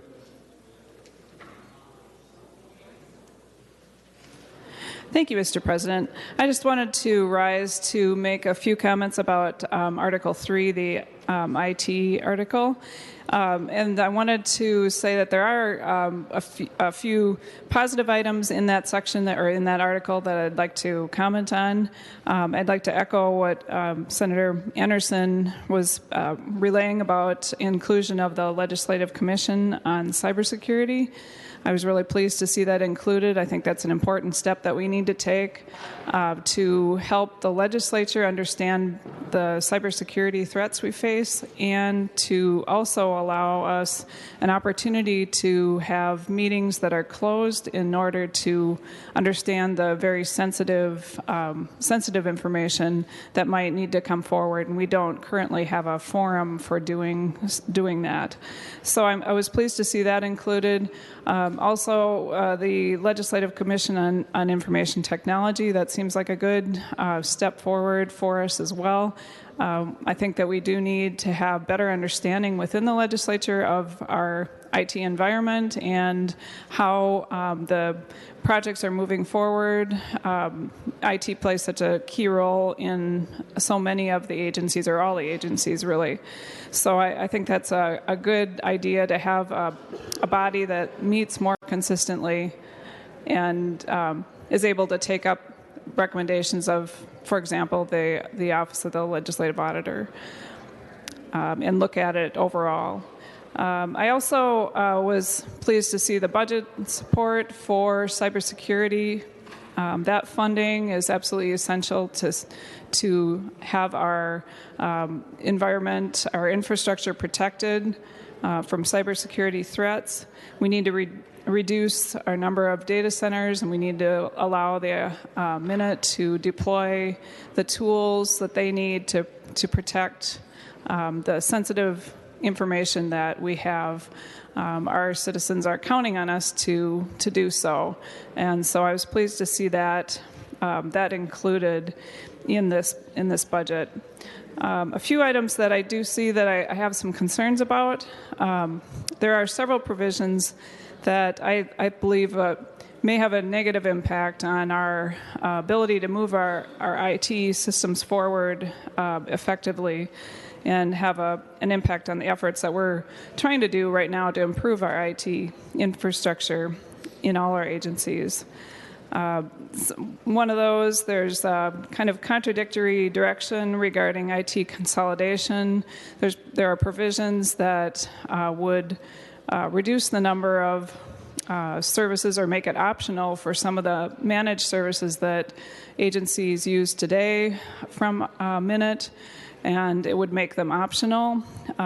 It also puts in place, dictates a date for completion of consolidation. And so I think right now we're trying to evaluate how to best move forward, and putting in sort of new direction in terms of managed services and consolidation, I think, is not going to help us do that effectively. I think there's a request for some reports on risk assessment and technology, which would be beneficial, but there's no underlying funding to help Minute accomplish those tasks. And I believe that including them without the funding is really going to take away from efforts that we need to have them work on, which is improving our cybersecurity environment, things like that.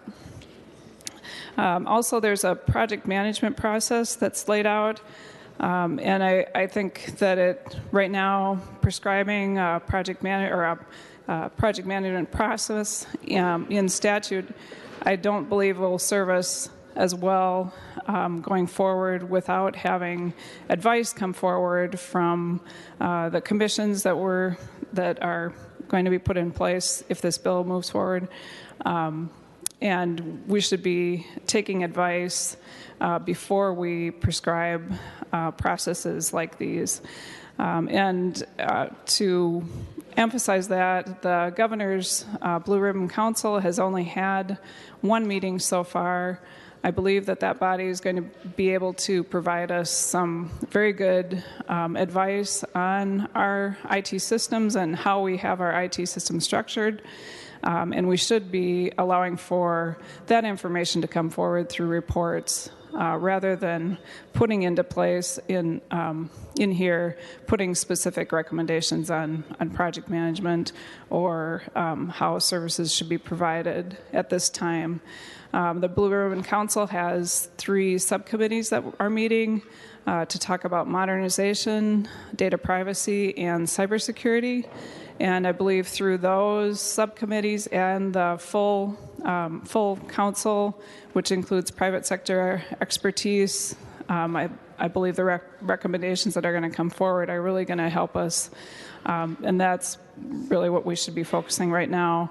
Create the commissions to help us as a legislature, and that will help us move forward more effectively than putting the specific language in place that's in this bill. So I would like to support the aspects of the bill, but there are these others that are areas of concern, as well as the funding discrepancies for the agencies, and it really makes it impossible for me to support the bill as a whole. Thank you. Final discussion on Senate File 2227, Senator Draheim. Thank you, Mr. President. And I'd like to thank the Chair, Senator Kiffmeyer, committee, and staff for working with me on my bills that are included in this bigger bill, one being the Housing Affordability Commission in the pathway to home ownership, and the second being the zero-based budget or performance-based budget language in the bill. And I think we can all agree that our state budget is growing at a pace that we cannot sustain. We need to really examine on where we're spending our tax dollars with the changes in our demographics coming in the next few years. And the zero-based budget, for those of you who have not heard it before in committee, would take each department every 10 years, and they would zero their budget out and start over. And somebody asked, why do this? If you look at the all funds budget for the state. I have not seen it, but I'm told it's 3,000 pages long. And with, by my count, 80,000 state employees, when you include the U of M and Min State into that employee count, I think we need to be a little more accountable to our taxpayers. And I truly believe this is a step in the right direction. I think it would also help with the communication to the public on what our priorities are.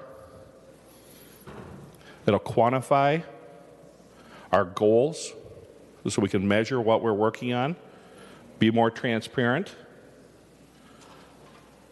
and just in general, a tool so we can do a better job and be more transparent to our state.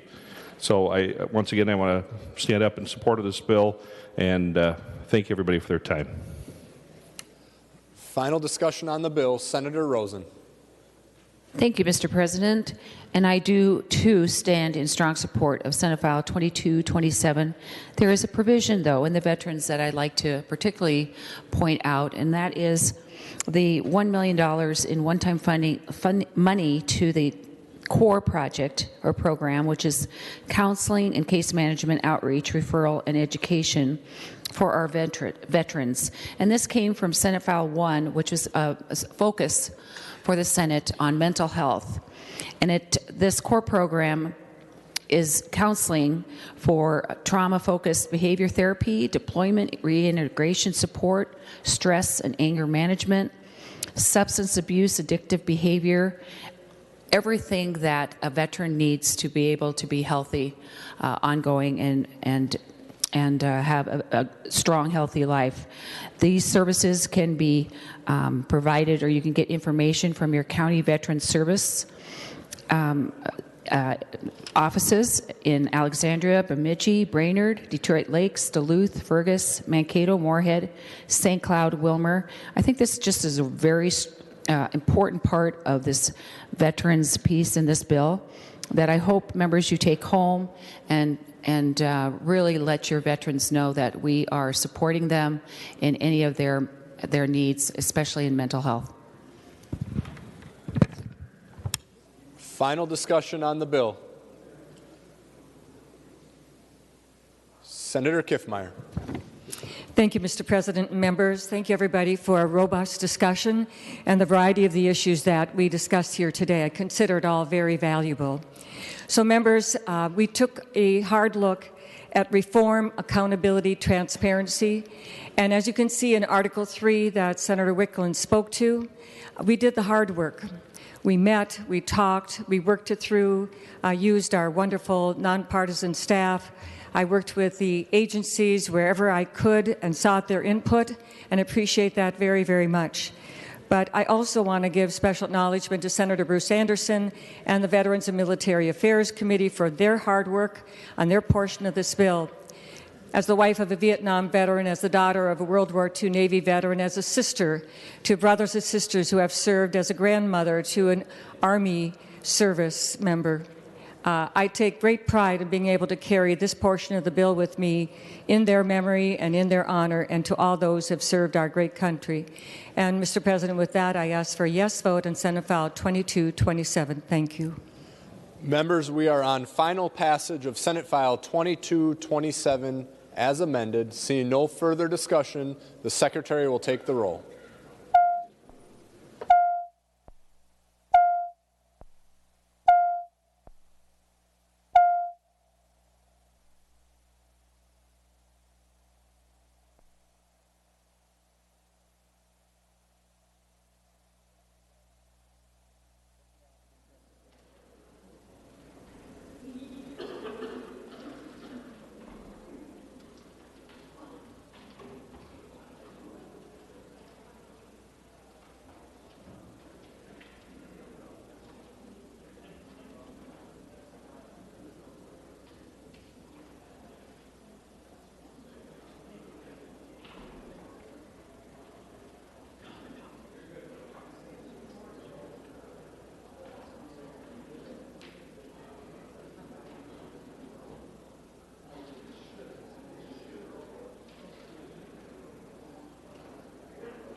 All senators having voted who have the desire to vote, the Secretary will close the roll.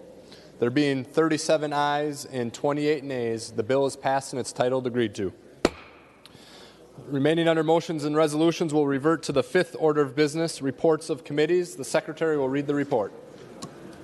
Senator Chamberlain from the Committee on Taxes, to which was referred Senate File Number 5, a bill for an act relating to taxation, reports the same back with the recommendation the bill be amended as follows, and when so amended, the bill do pass. Senator Anderson P. from the Committee on Higher Education, Finance, and Policy, to which was referred Senate File Number 2841, a bill for an act relating to higher education, reports the same back with the recommendation that the bill be amended as follows, and when so amended, the bill do pass. Pursuant to Joint Rule 2.03, the bill was referred to the Committee on Rules and Administration. Senator Gazelka. Mr. President, I move that the committee reports read by the Secretary be adopted with the exception of the report pertaining to Joint Rule 2.03. On that motion, all in favor say aye. Opposed say no. The motion prevails. Move to the sixth order of business, second reading of Senate bills. The Secretary will read the Senate file numbers. Senate File Number 5. Second reading. Remaining under motions and resolutions, before we go to Senator Gazelka for a recess, are there any announcements? Senator Rosen. Thank you, Mr. President. And for members of the Senate Finance Committee, we will be meeting at 7 o'clock in room 1200. We are in the middle of an amendment, an oral amendment by Senator Hayden. And members, we have to finish up Senator Abler's bill, and then we'll start on Senator Benson's bill, and we need to finish tonight. Thank you. Any other announcements? Senator Gazelka. Mr. President, members, we're going to recess. The only thing that would yet be is waiting for some paperwork from the House. So with that, Mr. President, I move that we recess to the call of the President. Senator Gazelka moves to recess to the call of the President. All those in favor say aye. Opposed say no. The motion prevails. The Senate is in recess. Senator Gazelka. Mr. President, members, I know we're under recess, but we are not planning, obviously, we're not planning to meet tomorrow, Saturday, or Sunday, and Senator Bach and I talked about that. So have a good weekend for you that are not working on anything right now.